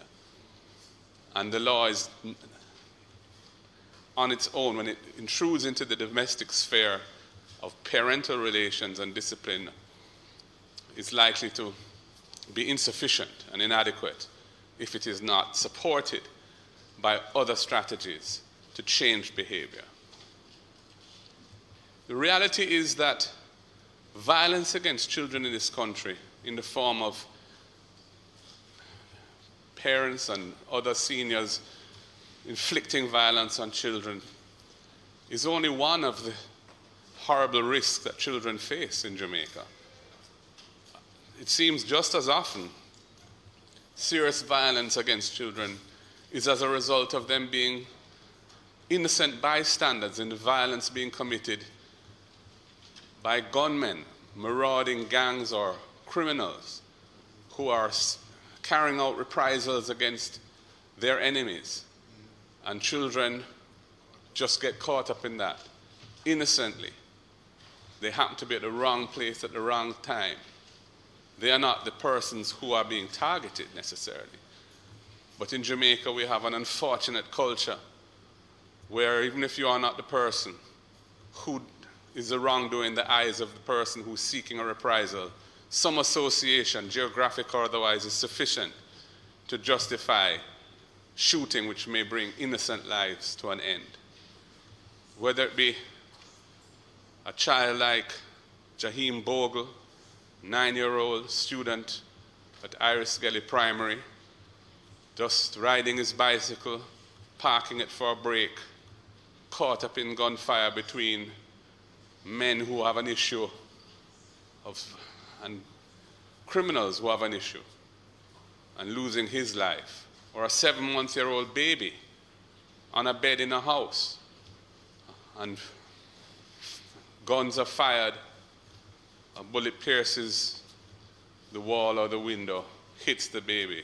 Thank God the baby isn't dead, even though shot in the head. She lived. But in many instances, the child doesn't live. So violence against children is not just a creature of parental discipline or quasi-parental discipline. Violence against children is very much part and parcel of violence in Jamaica, where innocent people die all too frequently as a result of the culture of violence which is embedded in our people and the ready access to guns through the corrupt machinations of persons who ought to be brought to book for that. And it is tearing our society apart. So, Madam Speaker, I look forward to further debate on the issue of how we deal with corporal punishment. The Prime Minister has said resolutely that it must be banned. Others on that side have indicated their support for that. I'm keeping an open mind. It is definitely the trend. The international trend is in that direction. But I do feel that if we're going to tackle the problem, merely adjusting the law is only going to be one part of that solution, and it may not be the most important part. The real critical thing is to change the way people think about themselves and about others who are impacted by what they do or don't do.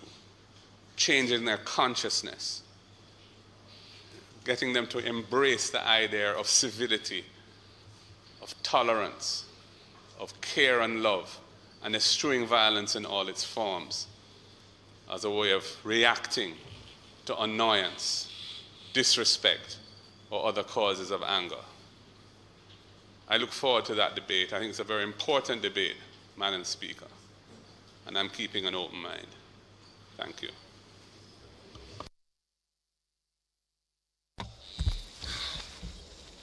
Madam Speaker,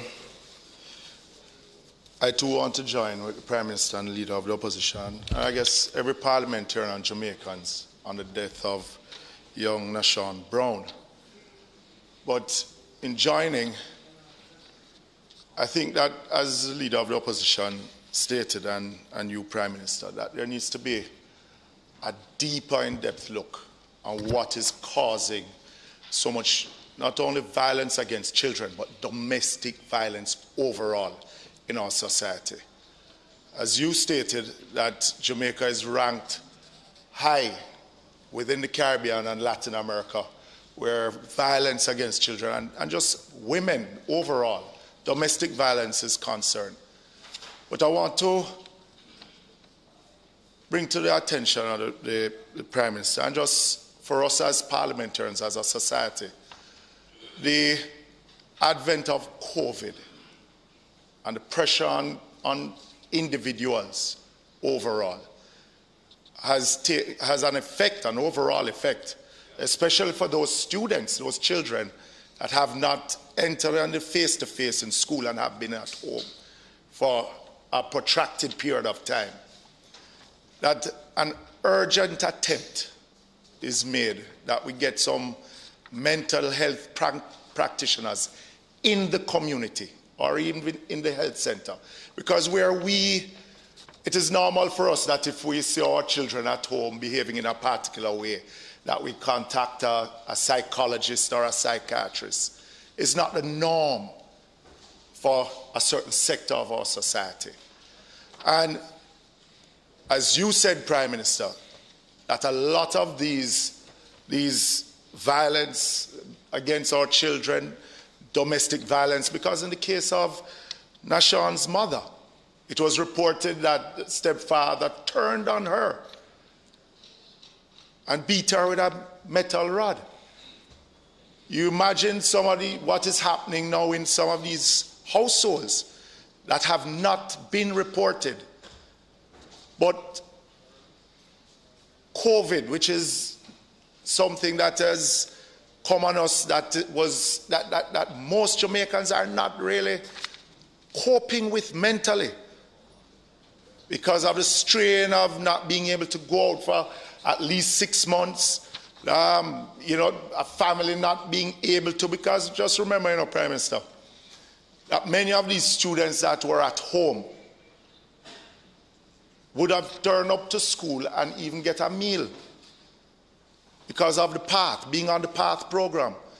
Even though these parents, the money was sent directly to them, that sum, in most instances, would have been used to pay another bill that they would not have been able to pay. And the strain on that parent to provide for that child, as I've asked the question many a times, how many times you think a household in a community like yours or deep rural Jamaica eats a proper cooked meal for the week? We are privileged in this house. But so I'm just challenging the government to not let us just rise each time that a child dies by violent means or a woman dies by violent means. And we stand up in this house and condemn it. But I think a deeper, in-depth look needs to be taken on what is causing domestic violence in this country, in our own country, Jamaica land we love. But also to challenge that we need to, just like when we had the Zika and we had put health aid workers out in the community, we had volunteers going out there. I am sure that many of these students that we haven't even, that did not turn up to school face to face, we can't even find them. They have not registered anywhere at all. So I'm imploring you, Prime Minister, to let us take a look now. Let us not wait until another Nashawn turns up. But let us send some mental health practitioners in the community in trying to deal with the stress and strain of what we are facing as a society and see if we can mitigate some of these violence within our household towards our children. And I support you that a much wider look, even though looking at legislation is only part and parcel of dealing with it. But as parents, I know it pains that each time we have to stand up and condemn the death of another young Jamaican. But let us look more advanced at mental health, because we don't know what drove Nashawn's stepfather to beating him to death. And it would be interesting to find out why. Not that we are condoning what he did, but there needs to be a deeper, in-depth look on mental health in our country and see if there is more to it than what we are seeing with the naked eyes. Thank you very much. Thank you, Madam Speaker.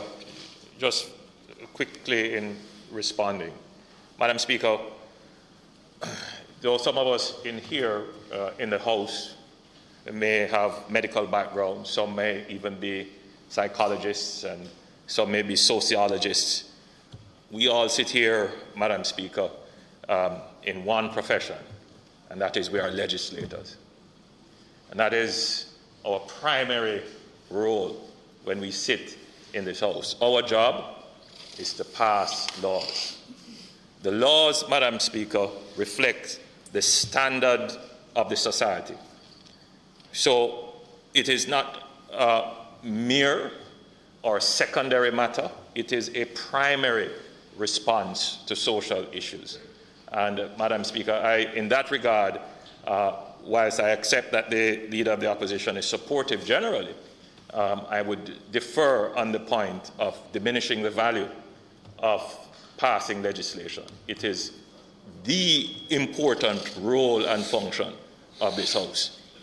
Madam Speaker, the second point I would make is that regardless of how the society views the legislation, as to whether or not the legislation runs counter to the culture or runs opposite to the prevalent view, oftentimes, Madam Speaker, we are called upon to make legislation that runs counter to the prevalent view.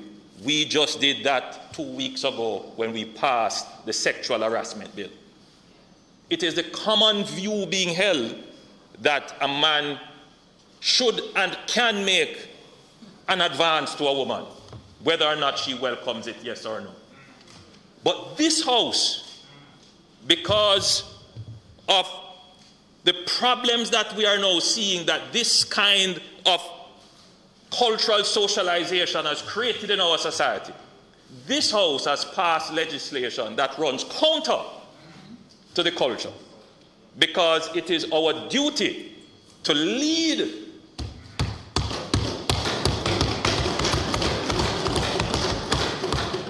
Madam Speaker, I hear the Leader of the Opposition quite clearly saying deeper debate, further debate, which is what I am proposing as well, and which is why we have put in place several commissions to study the problem. I don't want to go ahead too much of what the commissions will reveal, what they will say, but Madam Speaker, I've been dealing with this issue since I was Minister of Education, and I've seen the danger to the society of corporal punishment. We cannot be ambivalent about corporal punishment. Madam Speaker, I take the points that are raised that there are other forms of violence which affect children, but in this instance, it was not a stray bullet. In this instance, it was and probably will be proven to be the actions of an adult that would have contributed to young Deshaun losing his life. Madam Speaker, the society has to be clear, and we have to speak with one voice. All forms of violence must be repudiated. So, Madam Speaker, it's not my intention to have a debate today, and I appreciate the comments and the positions made. There will be a forum, there will be a time and opportunity when we will have further and deeper exploration of these issues. Thank you, Madam Speaker.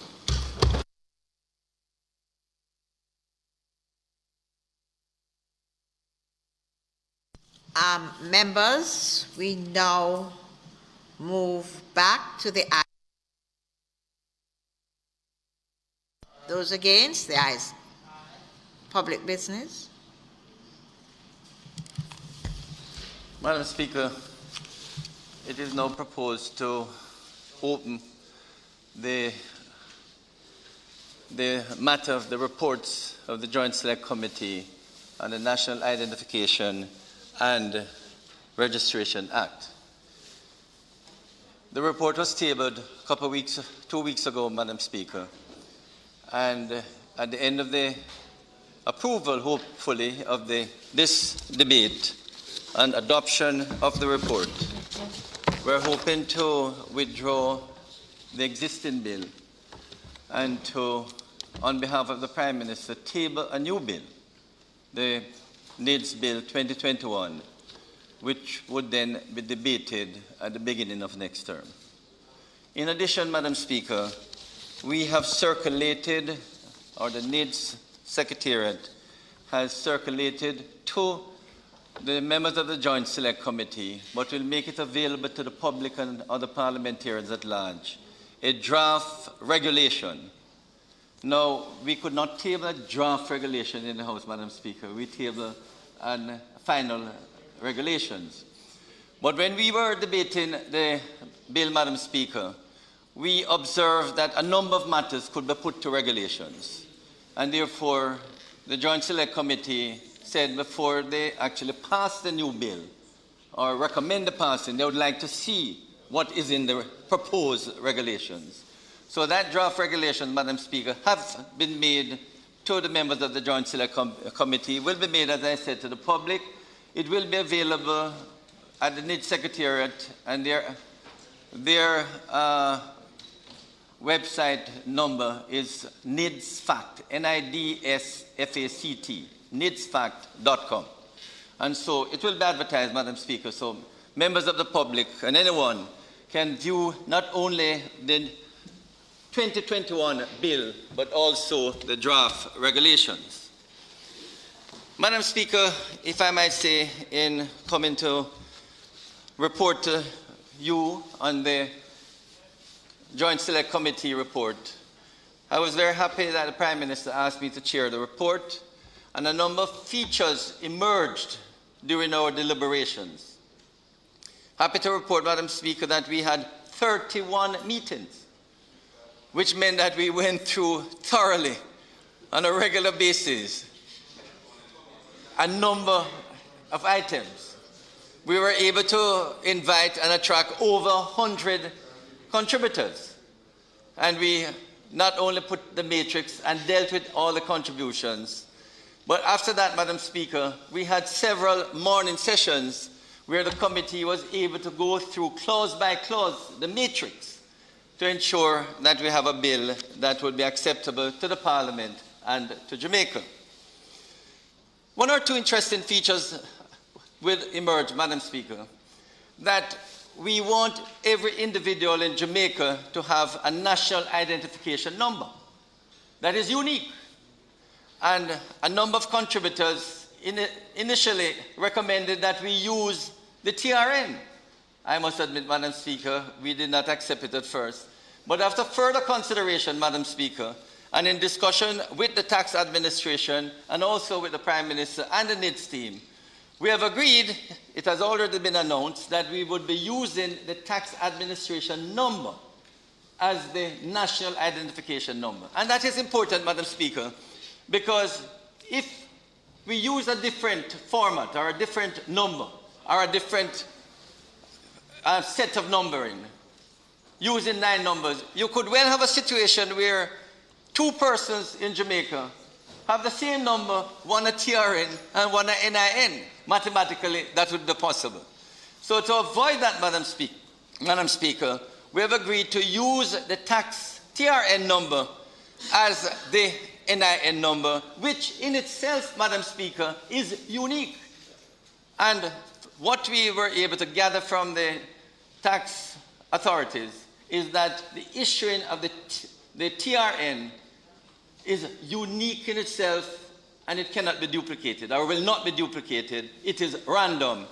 And so, Madam Speaker, persons who now have a TRN will, when they register under the NIN, will get a national identification number exactly the same as they have of a TRN.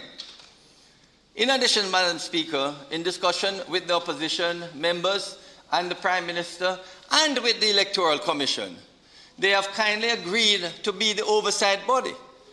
So they are already a commission of Parliament. So they will be the oversight body that will examine and ensure that the data is properly collected, the authority perform according to the Act and definitely will use their experience to make sure that the authority is properly managed and execute their functions effectively.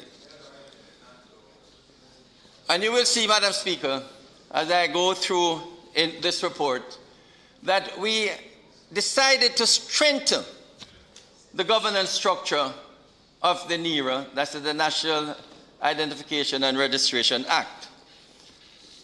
So, Madam Speaker, may I say that on December the 15th, 2020, the Prime Minister of Jamaica, the Most Honourable Andrew Holness, tabled in Parliament the bill shortly entitled the National Identification and Registration Act 2020.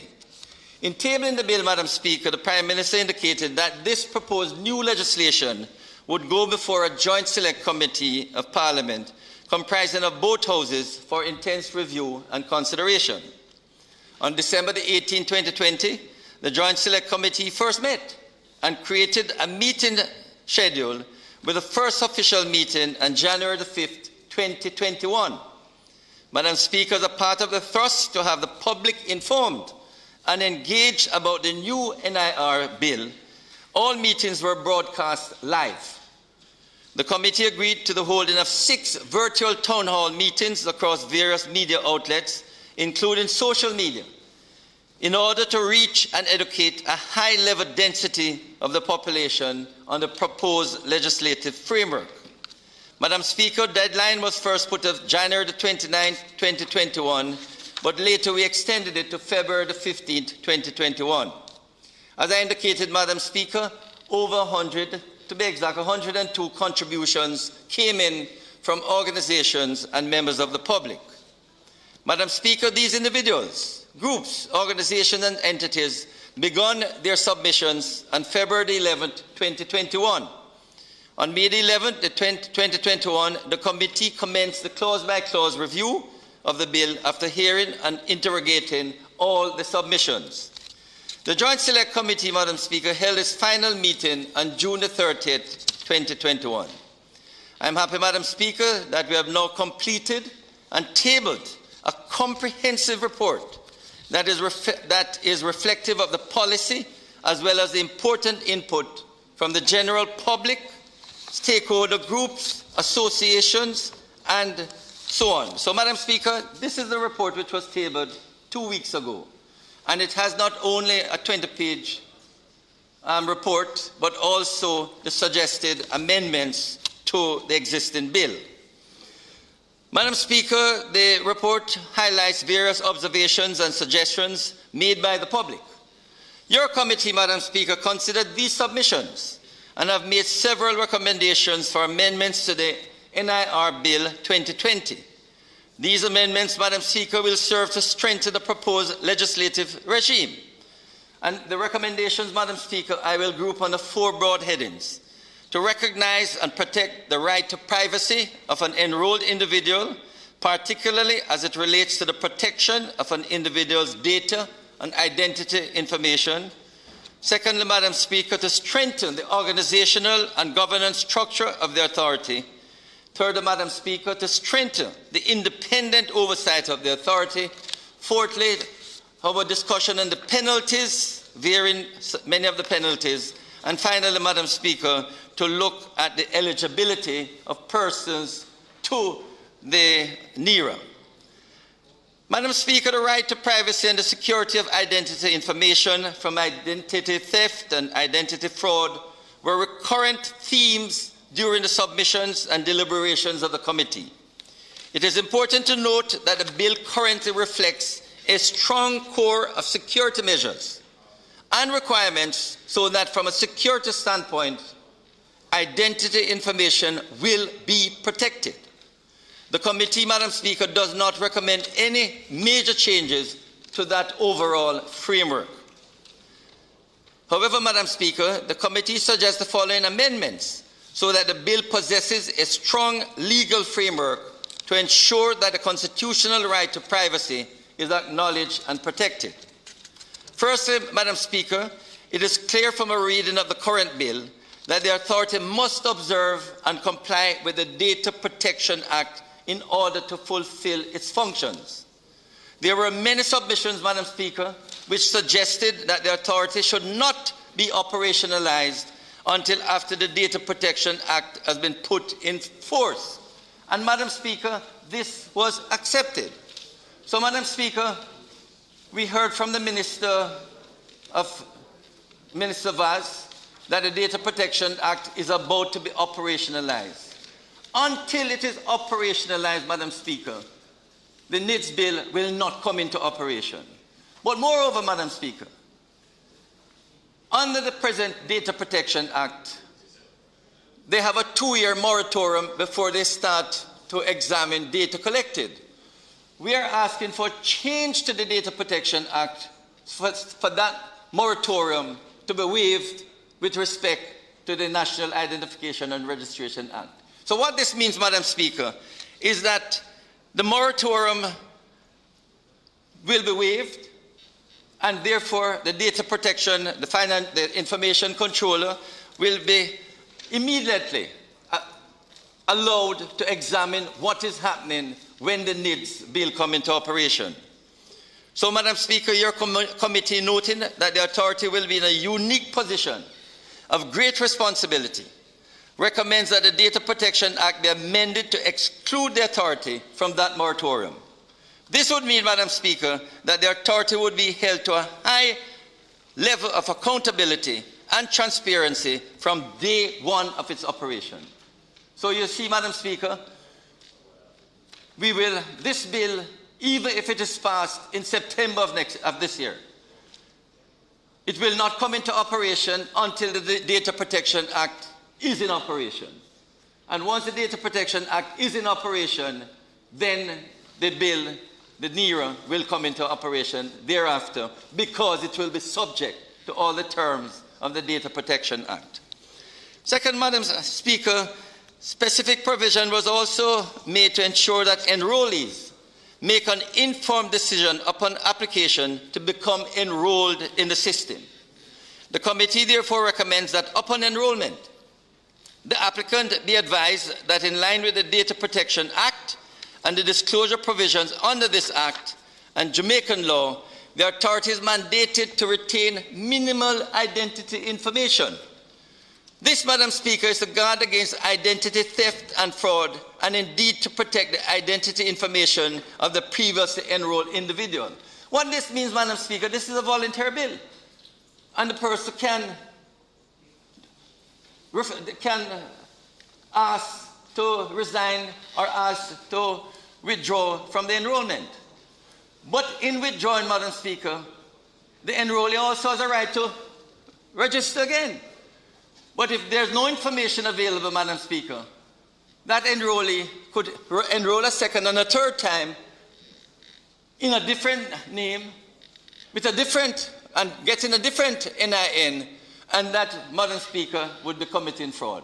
And therefore, to avoid that, from the very first enrollment, the information collected, if the enrollee decides to cancel his or her enrollment, he will agree that a minimum amount of information will be retained in the event that he or she should re-enroll. Third, Madam Speaker, major basis for this bill is the facilitation of ease of doing business and access to the formal financial system. The authority will essentially be undertaking the vetting of the third party by working with an enrolled individual to provide modes of presenting proof of unique identification. The authority will then be able to act in support of that enrolled individual and authenticate this proof of unique identity and verify that this person is indeed who he says he or she is. The committee received several submissions, Madam Speaker, regarding the amount of data which is to be collected or enrolled. But just to emphasize, members of the House, there are third parties, especially financial institutions, where the member will, a citizen will come with a card and say, I am John Brown. That institution will be able to verify with the NIDS authority whether in fact this card is not only authentic, but the information collected can be verified, which would give the institution the trust and confidence to deal with that individual. So, Madam Speaker, a certain amount of information was collected. And it is important to note, Madam Speaker, that some of these submissions recommended the collection of even more identity information. The committee, having thoroughly examined this issue, and agree that the identity information outlined in the bill strikes the right balance of the least amount of identity information which may be collected in order to satisfy the intended result. Madam Speaker, your committee recommends that the bill clearly outline the data set which will be sufficient to establish the unique identity of an individual, but notes that the more attributes assigned to an individual, the stronger the basis for the unique identity which is established. Madam Speaker, the verification services will result in some level not only of identification, but disclosure of identity information by the authority. And the committee recommends that it be made absolutely clear in the bill that fingerprints will never be disclosed by the authority in order to verify the identity of an enrolled individual. Madam Speaker, under existing Jamaican law, the right to privacy is tempered in certain circumstances. The authority must never disclose the identity information of an enrolled individual except in very limited circumstances. The bill, for example, Madam Speaker, outlines, similar to the Data Protection Act, the circumstances in which disclosure may be mandated without the consent of the enrolled individual. And that is one simple example, probably the only example, Madam Speaker, where the Commissioner of Police may obtain a court order to receive identity information but must satisfy the requirements set out in the bill. The committee recommends that the provisions be strengthened by clearly outlining that the judge must be satisfied of the measures to be taken to protect, treat, and store the identity information. The committee also recommends, Madam Speaker, that the time for retention of that information without charge not exceed 3 years in the first instance, and that any application for an extension of time to retain the identity information must be made in the presence of the enrolled individual. Your committee also notes, Madam Speaker, that the power to search and seize identity information is an area where the rights of the individual must be protected. Your committee recommends that the type of warrants to be utilized by the constabulary be prescribed and provide clear directions as it relates to the treatment of items which may be subject to legal professional privilege. Your committee recommends that there be a clear provision in the bill against the copying of items which could be subject to legal professional privilege. Next, Madam Speaker, the committee sought to strengthen the organizational and governance structure of the authority. Madam Speaker, the committee recognizes that a great level of care and consideration is necessary in the creation of this institution. This entity must be responsible, responsive, transparent, and efficient. The committee, therefore, Madam Speaker, reviewed the proposed governance structure in the bill and made the following conclusions. Firstly, that the roles and responsibilities of the authority, the proposed board of management, and the chief executive officer were not clear and needed to be recast. Secondly, Madam Speaker, that the board of management was too top-heavy and needed to be reduced. And thirdly, that the proposed model of governance would not result in the type of entity required to administer the national identification system. Therefore, Madam Speaker, the committee recommends the following changes which are outlined in great detail in the amendments which are attached to the report. These amendments would be to clauses 5, 6, and the first schedule, and would state as follows: that A, the authority remain a body corporate, but that the board of management be removed from the governance structure. B, the authority comprise a 9-member team reduced from the 15-member board of management to strategically lead the authority in the fulfillment of its functions. C, The 9-member team would comprise persons with the necessary qualifications, expertise, and knowledge, as well as representatives from the government and important stakeholder groups of the wider society. Madam Speaker, these persons will be chosen from nominees from the ministry to which the authority is assigned and the ministry which is responsible for national security. Nominees, at least 2 from the Jamaica umbrella of churches. Nominees, at least 3 from the private sector organization of Jamaica. These nominees, Madam Speaker, of which 1 will be chosen by the Governor-General. A Custos of Jamaica, nominated by the Governor-General. Nominees with expertise in the following areas: information and communication technology and cybersecurity with at least 7 years experience. Financial management and accounting with at least 7 years experience. Human resource management and public administration with at least 7 years experience. An attorney at law of at least 15 years standing and being a member of the Jamaica Bar Association. The functions of the authority, Madam Speaker, clearly outline roles, responsibilities, powers, and accountability, and the relationship between the authority and the oversight body. Madam Speaker, to ensure that the requisite attention is given, your committee recommends that there should be at least several standing committees of the authority: Human Rights and Law Committee, Enterprise Risk Management Committee, Information System and Cyber Security Committee, the Information Communication Technology Committee, the Human Resources Development Committee, the Financial Management Committee, and the 7th committee, the Audit Committee. Madam Speaker, similar to the committees of this Honourable House, much of the detailed work of the authority would be carried out at the committee level. The day-to-day management of the authority would be undertaken by an executive director who would carry out the instructions of the authority, and any functions under the Act be responsible to the authority and be evaluated by the authority. The proposed amendments, Madam Speaker, clearly outline the reporting responsibilities of the executive director to the authority, and removes the uncertainty as to the interaction between the oversight body and the executive director. Madam Speaker, your committee sought to strengthen the independent oversight of the authority, and therefore recommended the strengthening mechanism in the bill by establishing the oversight body as a Commission of Parliament. Commissions of Parliament, as we know, Madam Speaker, report directly to the Parliament and may conduct their affairs in a very independent manner. This level of oversight would be appropriate to the special nature of this NERA. Your committee also recommends, Madam Speaker, that the task be undertaken by the Electoral Commission of Jamaica. And I'm happy to report, Madam Speaker, that in discussions with the Electoral Commission of Jamaica, they are happy to do the work.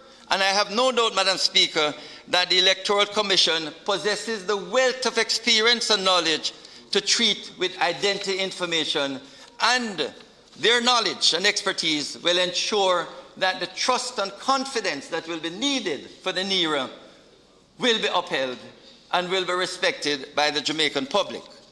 Madam Speaker, in relation to penalties, the various contributions examine that some of the penalties should be increased, some should be reduced, and also, Madam Speaker, that we should avoid criminalizing persons who seek to apply to the NERA.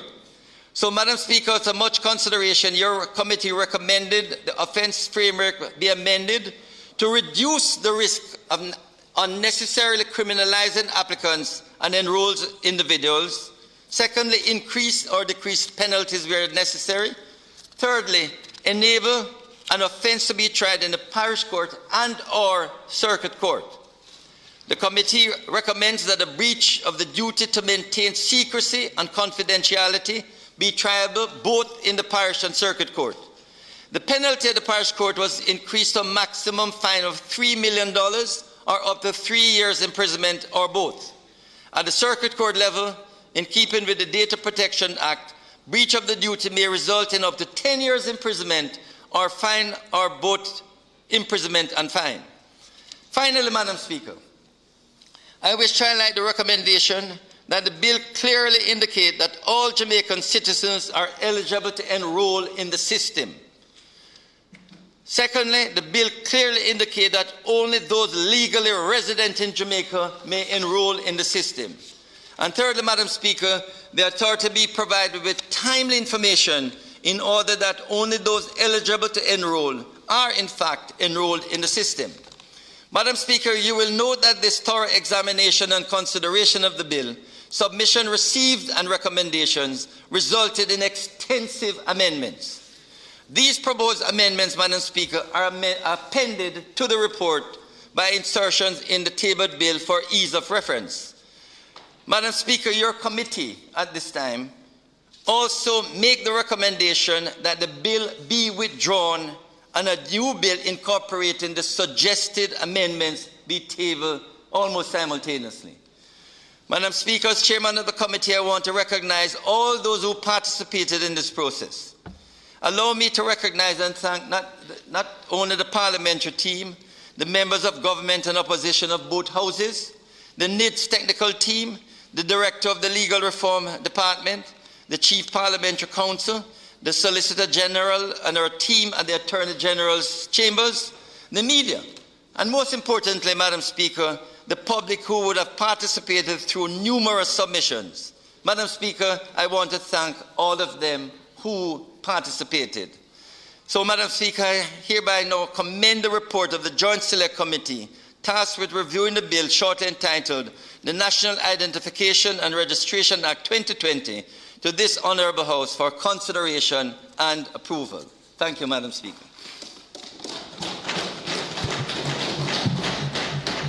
Madam Speaker, I intend to make my substantive contribution after the recess, but the only comment I want to make is a comment on process.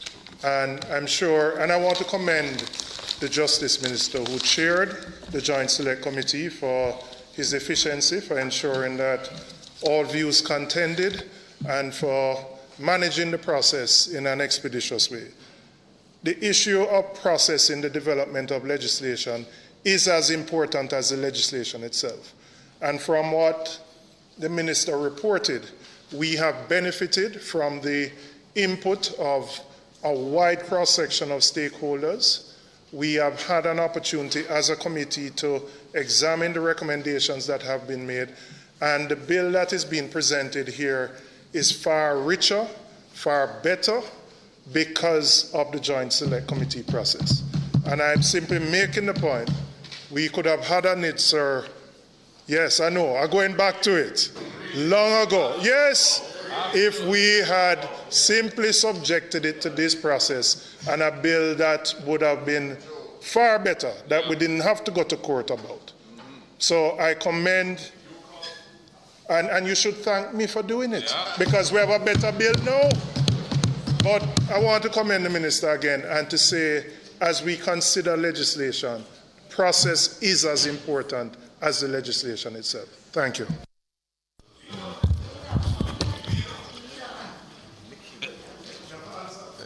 No, I have to make Madam Speaker, the House will recall that in December 2020, I tabled the National Identification and Registration Act 2020. The House was also informed that a Joint Select Committee would be set up for consideration and deliberation of the bill. Madam Speaker, that process ran close to 7 months, with public engagement intensifying since January 2021. I am pleased that the public responded to the calls for submission. We had over 100 submissions from various public and private institutions, groups, organizations, and individuals. Of the 100 submissions received, more than 30 individuals were asked to appear before the committee to present their submissions. Madam Speaker, this added value to the final report that was tabled in the Honourable House. I want to thank the chairman of the Joint Select Committee, the Honorable Delroy Chuck, QC,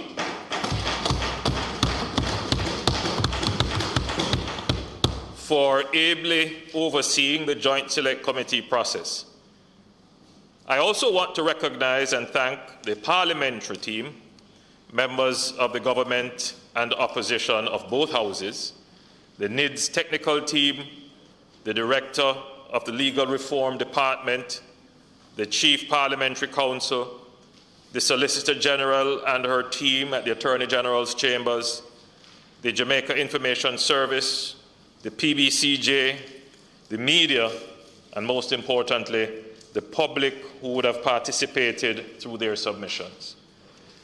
In April 2019, Madam Speaker, the Constitutional Courts highlighted deficiencies in the previous 2017 Act. These have been fully addressed in the new National Identification and Registration Bill 2021. The bill incorporates various inputs arising out of the Joint Select Committee process. The committee made several recommendations that have served to shape the legislation into a more widely accepted, fit-for-purpose, and overall better legislation to underpin the governance and oversight of the national identification system. Madam Speaker, the new NIDS is voluntary. All Jamaican citizens or persons ordinarily resident in Jamaica will have the opportunity to voluntarily enroll for a national identification card, protected by several safeguards. We are aware of the concerns about the right to privacy and the security of identity information, and as such, the bill reflects a strong core of security measures and requirements so that identity information will be respected and protected. The new bill has at its core the recognition of an individual's right to privacy and the protection of that right related to that individual's data identity information. It is proposed that the NIDS will be managed by the National Identification and Registration Authority, NERA.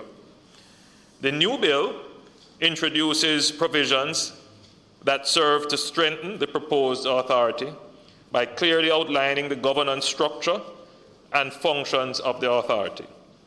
Madam Speaker, the accountability and transparency features of the NIDS have been strengthened. This new bill seeks to establish the independent oversight body as a commission of Parliament to ensure that the authority is compliant with the National Identification and Registration Act. As a commission of Parliament, the oversight body will be autonomous in carrying out its functions and will only answer to Parliament.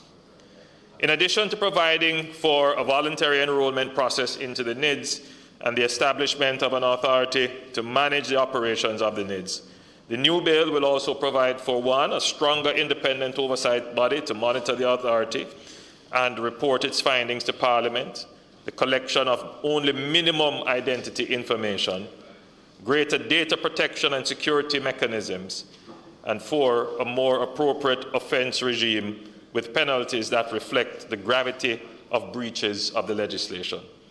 Madam Speaker, these are only a few elements of the new bill which has been tabled, and these which will be explored in greater details.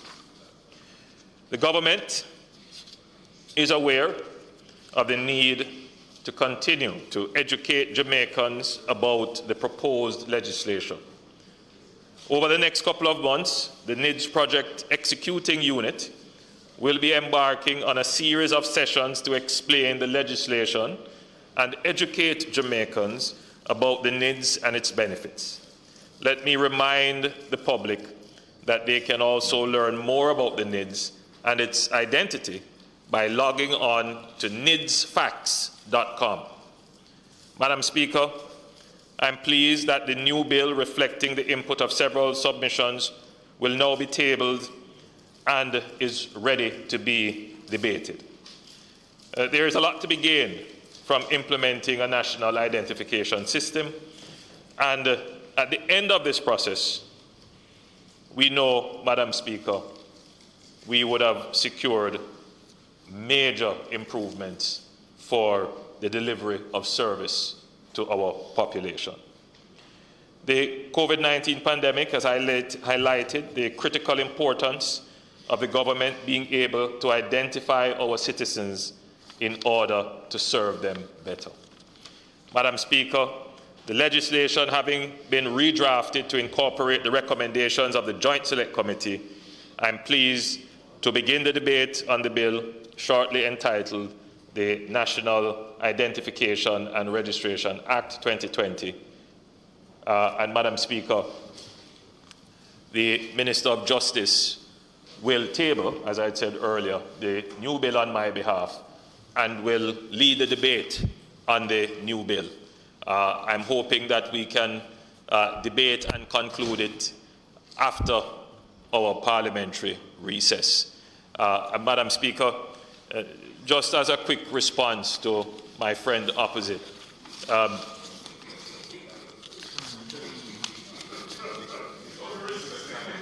no, Madam Speaker, there are lessons to be learned in life. And I, indeed, Madam Speaker, would have learned my lesson well. The original intention was that this bill would have had to go to a Joint Select Committee. But as the story has been told many times before, that we believed we had crossed the floor understanding and cooperation to pass the bill, because having had this bill for almost 40 years in different forms and no action being taken, I came to this House with a sense of urgency to get it done. As it turned out, Madam Speaker, there was deficiency in the bill. We don't debate that. But there was also political opportunity, and the political opportunity was taken. And that is just the reality. That is how politics is. The point is, Madam Speaker, that we have gone through that process. We have learned our lesson as it relates to these kinds of political understandings. And I think what is best is that we go through the process.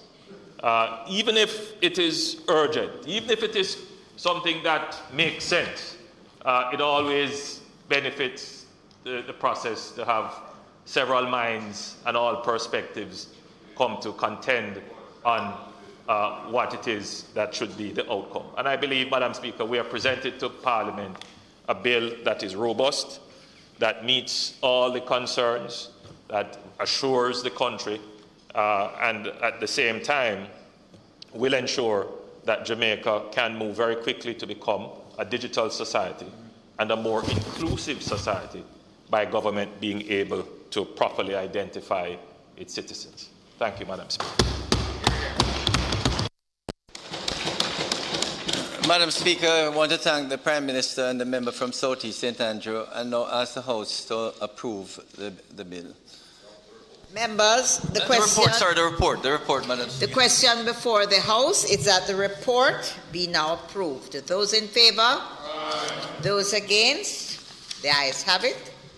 The report is approved. Madam Speaker, this Honourable House would have seen numerous amendments in the report of the Joint Select Committee, which was earlier approved by this House for incorporation into the bill shortly entitled the National Identification and Registration Act 2020. In accordance with Standing Order number 63, Madam Speaker, I will now seek the leave of this House for the bill to be withdrawn and for a new bill to be tabled, which will incorporate all the amendments in the approved report. Members, you have heard the request of the Minister. Is it your wish that the bill before us be withdrawn and a new bill tabled, incorporating the amendments recommended in the report, which we approved earlier? Those in favour? Aye. Those against? The ayes have it. Madam Speaker, on behalf of the Prime Minister, I now ask for the recommittal of the item notices of motions given orally to enable me to table a bill shortly entitled the National Identification and Registration Act 2021.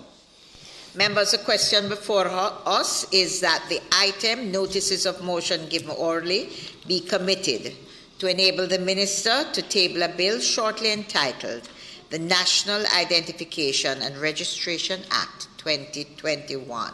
Those in favor? Those against? The ayes have it. Notices of motions given orally. Madam Speaker, I beg to give notice that at the next meeting of the House, I will move to introduce and have read a first time a bill shortly entitled the National Identification and Registration Act 2021. Madam Speaker, just briefly to indicate that the bill itself was a part of the report, but the actual short form will be tabled now, and also to remind members and the public at large that the bill and also the draft regulations can be obtained from the website nidsfacts.com. So we hope, Madam Speaker, once this is done, that the first week of the next sitting of the House, we will be able to debate and approve the Bill 2021. Thank you, Madam Speaker.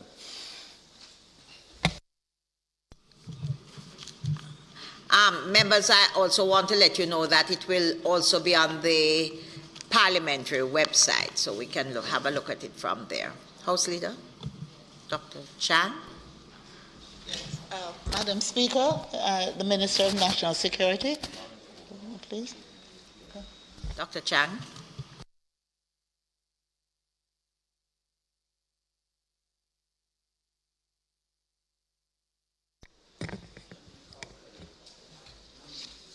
Madam Speaker, I now move for the suspension of standing orders, enabling me to take the motion notes of which I gave earlier. The question before the House is that the standing orders be suspended to enable the Minister to take the motions, notice of which he gave earlier. Those in favour? Those against? The ayes have it. Dr. Chang, you can go ahead. Thank you.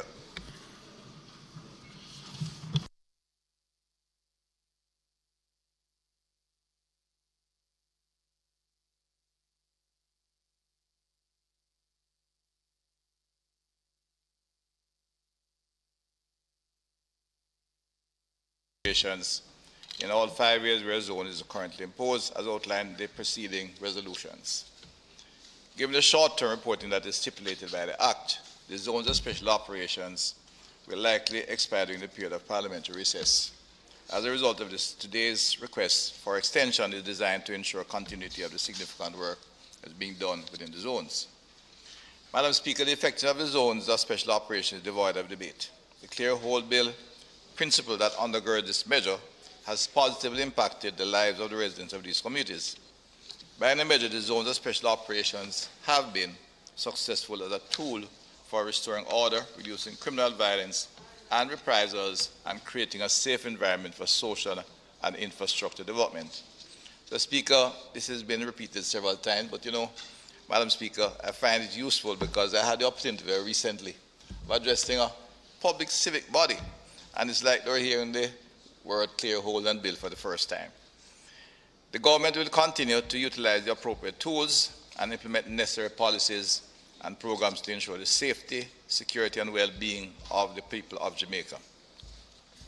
We will not compromise, waiver, or negotiate on this matter. This government condemns all acts of criminal violence, whether it be inter-gang conflict, intimate partner violence, or domestic-related violence. They'll be met with the full force of the law. At this stage, Madam Speaker, I wish to take a brief comment on the very heinous and cowardly attacks on our children. In the communities, our children are being coerced by gangs from an early age, and in places where they should be protected at home and in church, they are being traumatized, assaulted, and victimized. The government has been explicit. The Prime Minister in particular have been very clear that we have a zero-tolerance approach for all forms of violence, whether it be criminal or otherwise, but the attacks on our children are particularly abhorrent. I'm encouraged by work being done, which clearly demonstrates that abuse, nutrition, and general stress of our infants, in fact, contribute to a violent adult. And in fact, as the Prime Minister have indicated, and the government looks at its own investment program, social investment program, will look more at how we engage not only those who have gone astray in their teens or out of school in terms of truancy, but we have to seek to find the families at a very early age, the single parents living in extremely difficult conditions in various communities, the little ones who are left without care and are exposed to stress, as well, emotional stress, as well as physical stress and trauma at an early stage. Current medical advice suggests and research, which continues, and I'd like to be confirmed by some work being done by colleagues in our country, that the age from 0 to 2 years is crucial in this personality as it evolves for most people. And as indicated in our earlier presentation by the Prime Minister, we see this country which continues to have culture of violence from an early stage, a very high rate of homicides. Madam Speaker, Jamaica is one of the most robust constitutions, the Charter of Rights that guarantees the preservation of the rights of our people. However, rights must be countermeasured with responsibility and the obligation to not infringe on the rights of others. What I gather some of my legal friends refer to as lateral responsibility. As a government, we will continue to pursue the necessary strategic investments, legislative amendments, and the social development to improve citizen security and public safety. We'll do this while being mindful of citizens' rights and of their responsibilities, thereby preserving and enhancing the quality of life for all Jamaicans and creating new foundations for long-term prosperity and peace. Critical aspect of the strategy, of course, being employed by the government to achieve sustainable community development is the utilization of a data-driven process that is accompanied by routine systemic reviews. In essence, investment, social intervention must be based on evidence and must be data-driven in order to ensure we can not only monitor, but establish clear outcomes to ensure that we can have transformative effect by the investment we have. It's unfortunate that recent research demonstrates, as I've said before, this country spends significant amount of funds on social investment.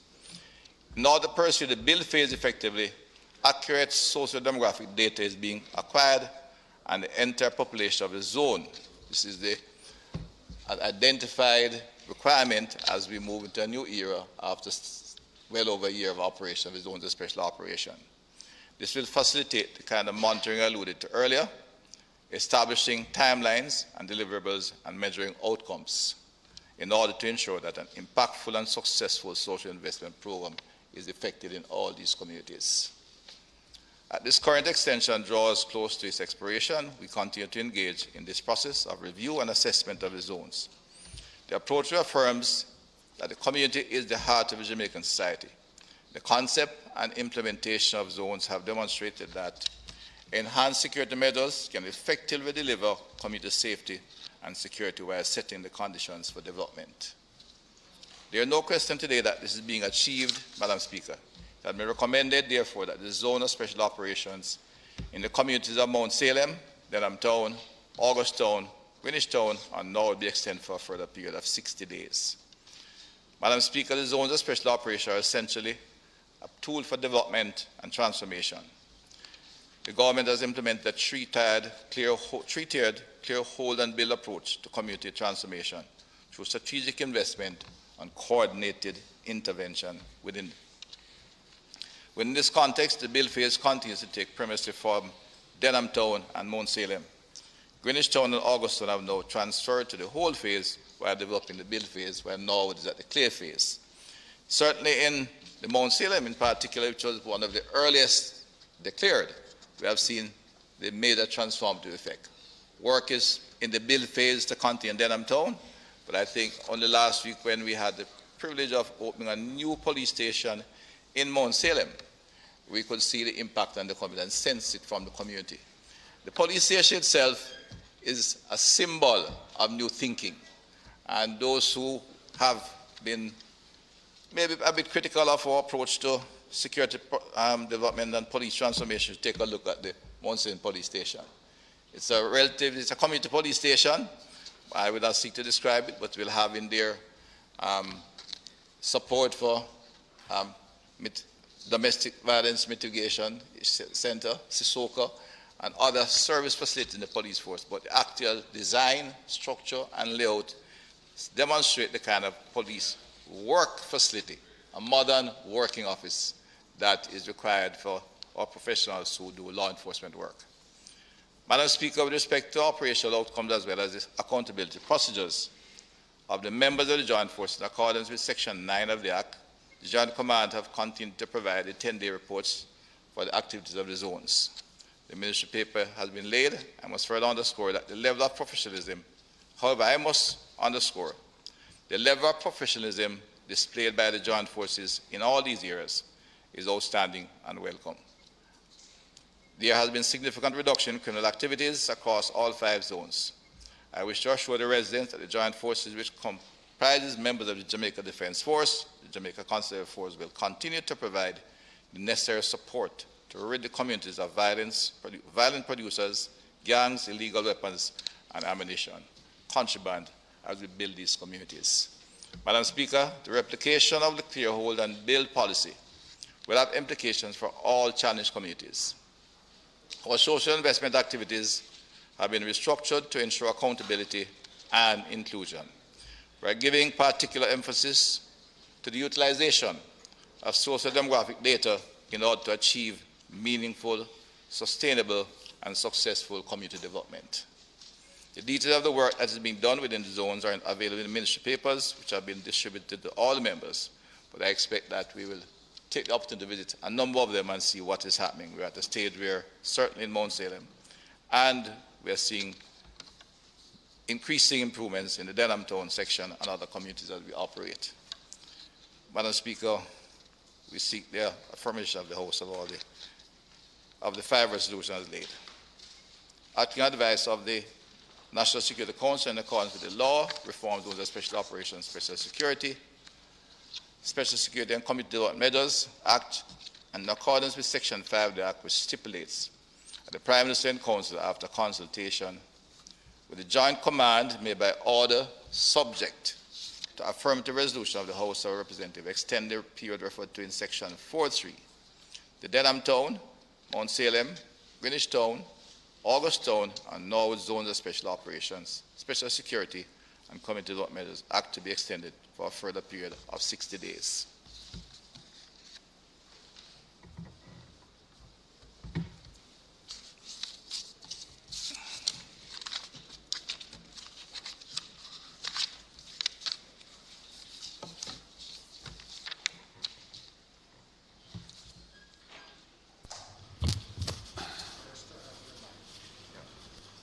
Madam Speaker, this has become a somewhat routine exercise where every 60 days or so we have to debate these resolutions, renewing these orders. I know that the legislation has gone through a process of review, and I look forward to whatever amendments may be forthcoming, which will hopefully make it less burdensome on the Parliament to go through this at 60-day intervals, because it's quite clear that the intention of the government is that these ZOZOs, once put in place, will last for extended periods of time. We've had I think the Denham Town one and Mount Salem one going on since 2017, is it? Quite a long time now. And of course, the others that have been named subsequently, they're not that many. August Town, Greenwich, parts of Greenwich Town, now Norwood, I think. Each one of those is continuing, Norwood being the most recent. So we are not in any way seeking to oppose the renewal of these orders. We've been consistently supportive of the need to extend them, because the ZOZO legislation provides an environment in which the security forces commit additional resources to a community within a legal framework. The committing of resources to communities is not dependent on there being any special legislation to do that. That is an operational decision, but at least with the ZOZO being in place, it brings with it a commitment on the part of the security forces to provide those resources. There are issues, of course, in how it's administered. Sometimes when officers are stationed in a Zozo community for a protracted period of time, they build relationships on the ground that can impact their operational decision making, and that can be a matter of concern for residents. When I toured Mount Salem, that was a concern that was voiced to me by persons on the ground.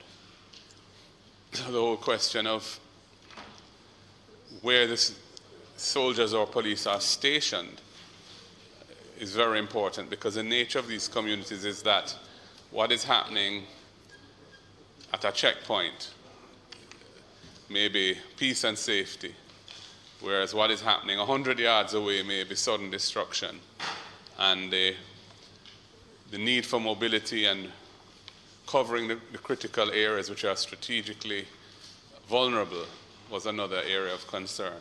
But the bigger point really, Madam Speaker, is the fact that Jamaica has many communities that would qualify for a ZOSO based on the criteria in the Act, which is essentially that law and order is under serious threat. There are many communities in Kingston where there are ongoing conflicts on the ground and people are being killed on a regular basis. The security forces are trying, but it seems that they don't have the resources to bring forth an adequate response.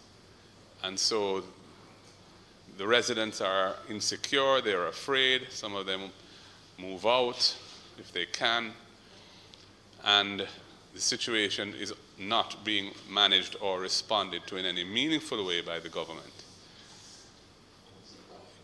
I don't know whether it's because we've set the bar with the ZOSO so high in terms of the commitment of resources that we can't use it as an effective tool in all of the areas which need a greater concentration of security resources. I mean, when one reads the reports, one isn't struck with there being a massive amount of expenditure. A lot of the things that are going on are things like ensuring people have birth certificates and other things that are fairly standard things to be done by members of Parliament if they have adequate resources to do them. The zinc fence removal process, which JSIF has pioneered, seems to have a particular, the ZOSO communities seem to benefit from that. Other communities would love to have that, but maybe the resources aren't there to do it. But overall, the key thing really is security, because the state has an obligation to protect the lives of its citizens and to ensure peace and safety, law and order in communities. And we haven't got anywhere near that in Jamaica. You know, the murder rate is higher than ever, it seems, higher this year than last year.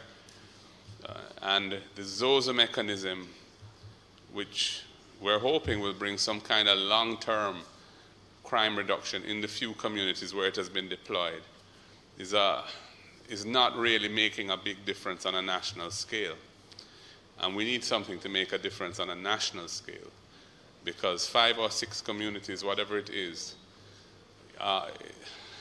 not impacting the overall numbers.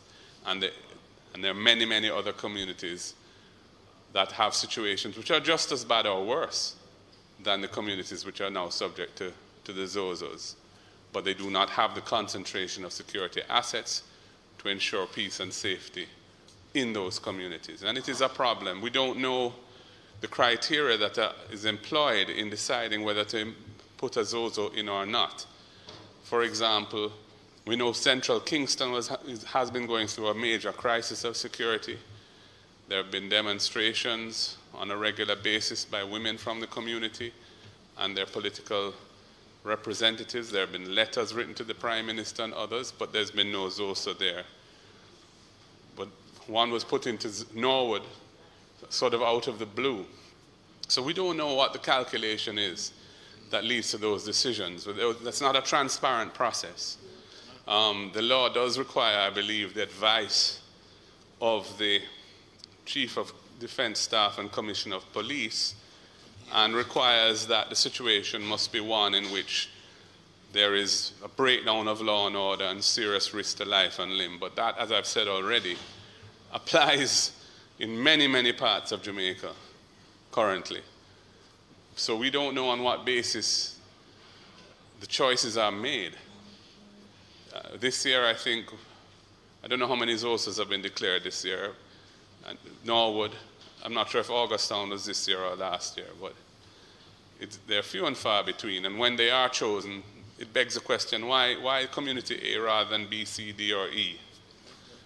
And I don't think that's a satisfactory way of approaching this, because lives are at stake, and people need to understand how these decisions are being made and why particular communities are favored over others in these decisions. Especially, as I said, where we have a situation where so many communities need the kind of concentration of security effort supported by the social interaction and investment that is hopefully going to make a long-term difference, and that remains to be seen. So I think that it's not a strategy which I could say is a success. I would say it's a strategy which is inadequate. We welcome it because it provides succor, it provides respite to a few areas in the country, which we are grateful for them and happy for them, but there are so many others which don't have that benefit, and where the citizens remain terrified, insecurity abounds, murders are all too prevalent, and the security forces are just not being given the resources to tackle the issues that confront them on a daily basis. So I'd urge the government to rethink this. We've been hearing about enhanced security measures legislation. I've been hearing about it for a very long time, Minister. I attended one meeting with the Attorney General and the Shadow Spokesman for Justice well over a year, I think 2 years ago, to discuss aspects of policy around enhanced security measures. We had the review of the anti-gang legislation. Some issues around how to deal with enhanced security measures were discussed there. It just seems to take so long to bring legislation which is critical strategic legislation to help handle or manage the most serious problem confronting the country right now, even in the time of COVID, and the delays. It's unacceptable. I remember when the lot of scamming phenomenon reared its head. You know, we were able to develop and pass legislation within 6 months, which is still being used. I'm not saying that legislation is perfect, but it provided tools, legal tools, which were needed to tackle that specific problem. The opposition had nothing to do with it at the time. It was developed between the DPP's department, the Attorney General's department, the Legal Reform Department, the Ministry of Justice, and the Ministry of National Security. That is how that was developed. The opposition's role was when it came here and they didn't oppose it, and we thank them for that. But what I'm complaining about is it's not coming here. It's clogged up, and major important things that need to be addressed are not being addressed by the government. It's great to have NIDS on its way and other things that we see or hear about, but this issue of protecting the nation from the effects of violent crime and giving law enforcement lawful tools that will enable them to be more effective must be the biggest priority of the era. So I don't know why it's taking so long, Minister Chang, but I know it's not entirely your fault by any means, but the management of the legislative process is important.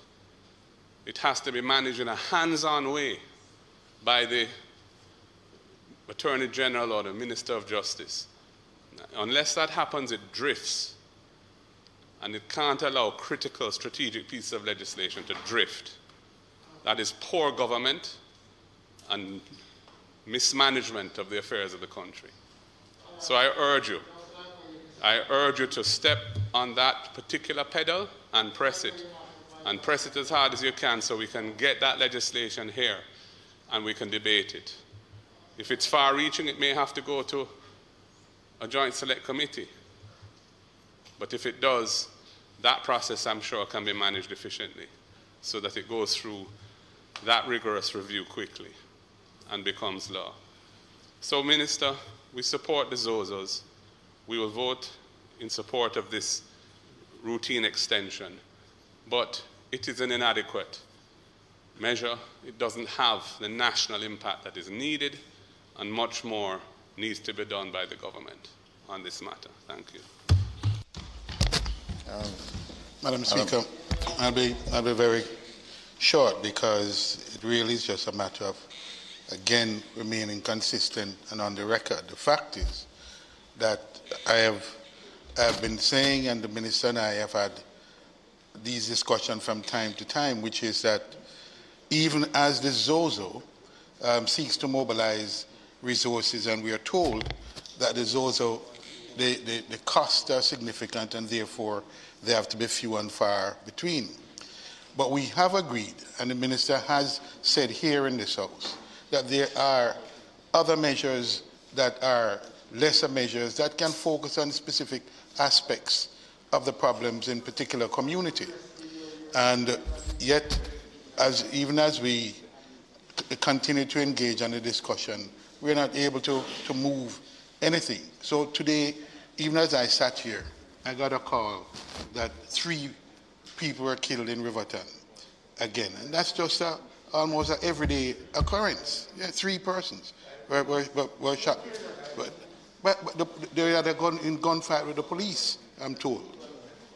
So what I'm saying, that is just symptomatic of the problems in the community. So I'm saying it is, Minister, that I don't think we have to wait until the situation explodes and then we have now to respond. There are clear signs that there are growing tensions and stresses in community, and we ought to be able to act short of a ZOZO with specific measures. And I've sought that. I've time and again, when these ZOZOs come up for renewal, indicate that we are never going to oppose a ZOZO. The fact, though, is that there are communities that are undergoing stresses similar, and they ought to, and even specific measures that are lesser than ZOZO can be addressed. You have agreed with me in principle, but we have seen nothing. So, Minister, I'd like that again. I come back to it. There are things that needs to be done. In the case of Riverton, for example, the electrification, the issue of just helping to electrify, to wire houses so that they can get the electrification.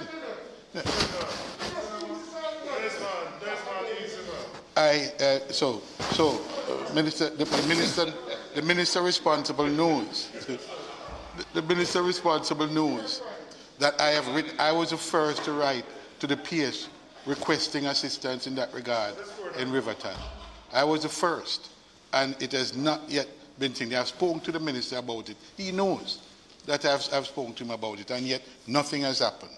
And we continue to temporize, and these things continue to get worse. So, Minister, I think that more can be done, even short of ZOZO. More can be done to assist and to allay some of those concerns in these communities, even if the ZOZO resources are not there. More can be done, and I think we need to act now while we can, rather than wait until there's an explosion.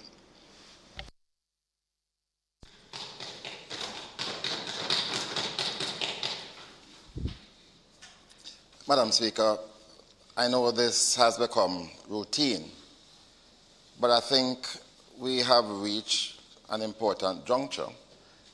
And because I have been serving on the ZOZO committee over the last number of months, I have begun to better appreciate some of the wide-ranging issues that affect our situation in relation to crime and violence.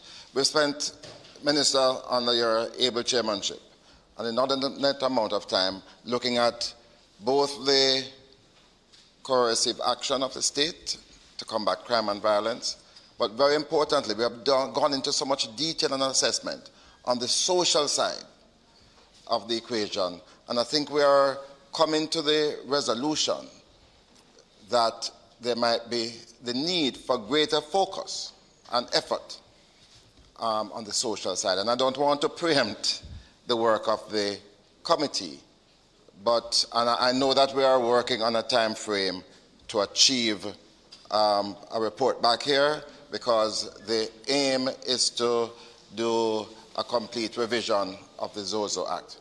But my only fear, Minister, is that it might lead to your own frustration, because having done such tremendous work, focused on the new areas that we need to drive, there might not be the resources.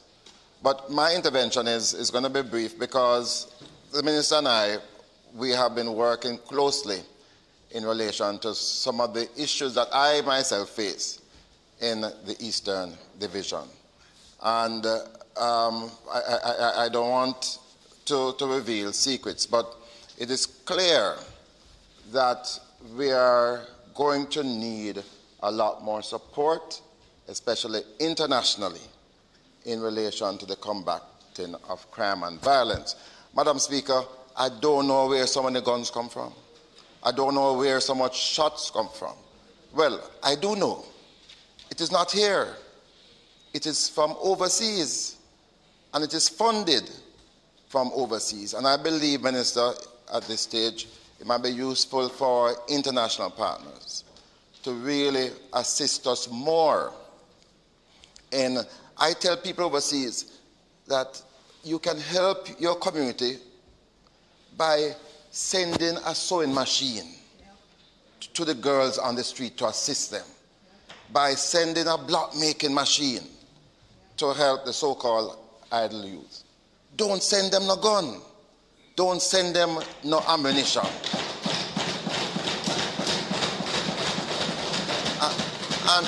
And it is a national effort. When my colleague from Eastern St. Andrew calls in distress, and you hear it also in my voice, we know that it's a common problem. And we don't want to see young people, poor people killing each other. And that is what is happening. And I really believe that our international partners can assist us more in stemming the flow of guns and ammunition into our country. And we could live to see a better day as a result. Thank you very much, Madam Speaker.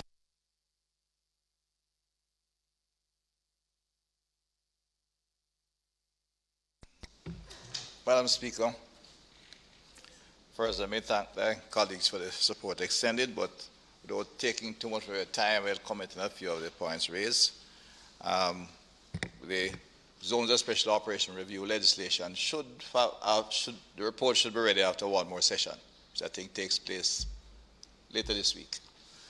We have come a long way and we have worked together on it, and I think much effort has been put in there, and we should have some valuable amendments, but also develop a much better understanding of the challenge we face in this particular area. Put in context, Madam Speaker, I think the government is fully aware of the challenges faced by many communities. In fact, one would like to go back that as far back as 2009, when the first report was done to look at the difficult communities where crime, violence, and a lifestyle that was, characterized by essentially the dysfunctional activity was identified, and the Planning Institute was given the response to look at where these are located and what are the challenges in these communities. And some 100 communities were identified in 5 parishes, and it essentially remains almost the same, unfortunately, despite of some significant amount of expenditure in the area of social intervention that took place over the 10-year period. We're still working with, we've looked at the data and continue to review it and identify the communities. So we are aware that there's a large number of communities in need of special attention. In fact, the zone, the KMR region, of course, is dominant, which incorporates the corporate area, St. Catherine, Clarendon, and what we might call the Western Triad of St. James, Hanover, and Westmoreland. There's detailed knowledge. The fact is that at the time it was designed to have a comprehensive approach on the CRP program. That program got somewhat deviated and was replaced by selective small interventions, which did not work despite of pretty heavy capital expenditure. The government has taken a position indicated that we are going to move back to systemic operation in these areas, but the fact is we have a clear and present danger, and that is to seek to not only to save lives and control a number of communities which have gone extreme. Indeed, all these communities which are selected are based on recommendation from the chiefs of commissioner and the chief of staff, and I could say the picture I get from it that these communities are like the axis of certain activity, and therefore when you impact on them, you impact on the surrounding communities fairly easily. It doesn't mean the other communities don't need intervention and do not need support, and certainly we have been using some standard operating practice fairly regularly now, which has been helping to stabilize the areas. The reality is, of course, we have to face is that when gangs start fighting, given we have society, before you apprehend and lock them up with criminal law, they have to commit a crime. And when two gangs start fight, you're getting 4 or 5. In fact, I would say historically, in certain sections of Montego Bay, the historical thing is 30 to 40 homicides out of a gang war over a period of 6 months. Was almost the norm. What has been happening recently, despite of what look like numbers, that 2 things are happening, Madam Speaker, is that the police, with increased intelligence, have been apprehending a lot of gang leaders. Most of them arrested and charged and prosecuted. Some, of course, have engaged the police in combat and have been shot. Others have been shot by their partners. By contesting gangs. Now, one of the results of that is that the second and third line members of the gang, because a gang don't have all killers. A gang of 20 or 30 may have 2 or 3 really serious killers. But once you remove that set, if the gang continues, another set springs up and seek to rise and achieve leadership. And that means 4 or 5 people, not only between communities, but within the gang start fighting. And there's an increase in homicide. And that, in fact, is the inevitable results of increased police activity, which has been demonstrated not only here, as we are seeing now, but in all areas, urban centers where we have had significant crime increases. That kind of activity happens, where gangs are the basis of the criminal activity. It is what drives the 2+1. We have to keep the pressure up so we can keep removing the killers from the street. Secondly, this is the whole drive to systematize, that is, to ensure that our primary government agencies begin to provide space for training and taking off the streets the individual, engaging those individuals who are like to be recruited by gangs. So we have 2-pronged attack. In the short term, we just have to find a way to engage them. Those who should be in school, get them in school. Those who are not, are out of school age group, in the 15 to 25 in particular, should get involved in some training program. And the government has sought to expand that program. Clearly, this year we have had a bit of reduction, or tightening up because of the budget. We have had a pandemic, and this is another long-standing epidemic. We continue the program, but we have not been able to expand as rapidly. And therefore, we are committed to continuing, and we are doing the programs. The idea is to ensure that we can intercept and engage our young males in particular at all levels. And this is the instruction, and the Prime Minister will in fact expand that as he takes on a wider for that aspect of it, because it has to be a national program that we can engage all our young males and assure the country we're engaging them positively, especially in that 15 to 25 age group, in the short term. In the long term, we have to look at all our young males from infancy, from birth, and look at the family situation to determine that we don't have the recruitable young people growing up. It will take some time. It's a shift in policy and the programs, and we have to go through the process of having professionals who serve in the field redirect their efforts. It's a new approach, and I expect by the time we get back into face-to-face school and expand our training in heart and other areas, we will see the impact coming out. But that's the direction we're moving in, and we are convinced and are sure we are moving in the right direction at this point in time. Madam Speaker, we are sensitive to what's happening, but our first measure is to stem the violence. We will have pushback, we'll have splintering of gangs, and therefore some increased activity, but the police is moving aggressively and in a very professional manner. Also mentioned the fact that we do need more police officers, and that the Commissioner recently termed is not boots on the ground.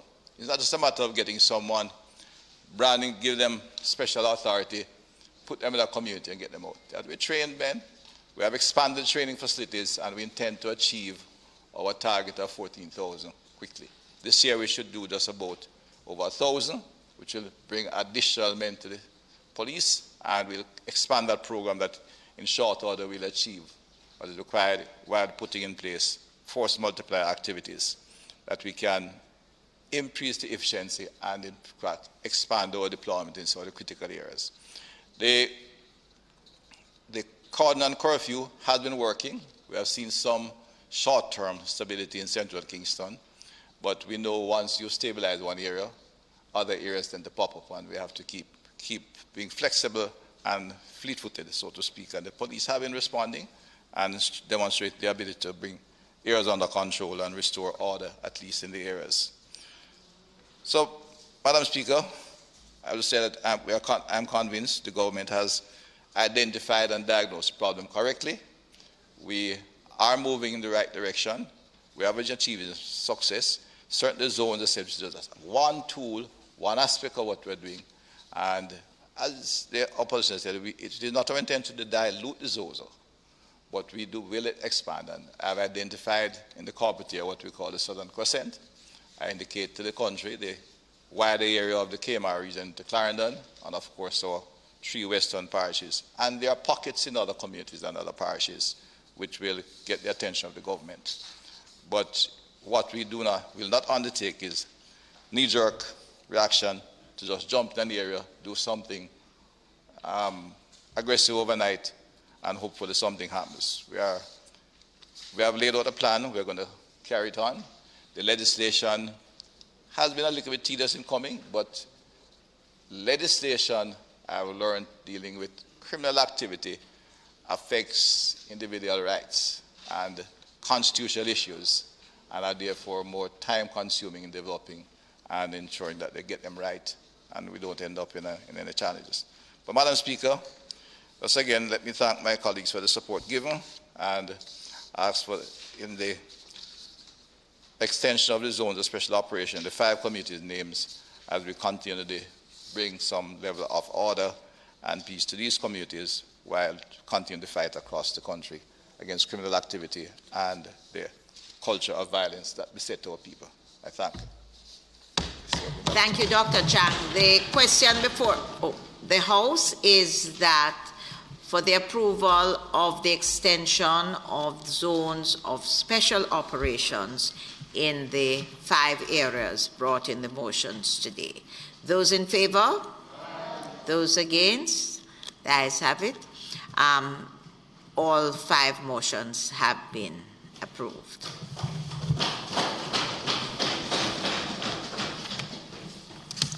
Madam Speaker, it is not intended to do any further business for today. I therefore ask that the House be adjourned until tomorrow, Wednesday, July 21 at 2 p.m. The question before the House is that it now be stand adjourned until tomorrow, Wednesday, the 21st of July, 2021 at 2 p.m. sharp. Those in favor? Aye. Those against? The ayes have it.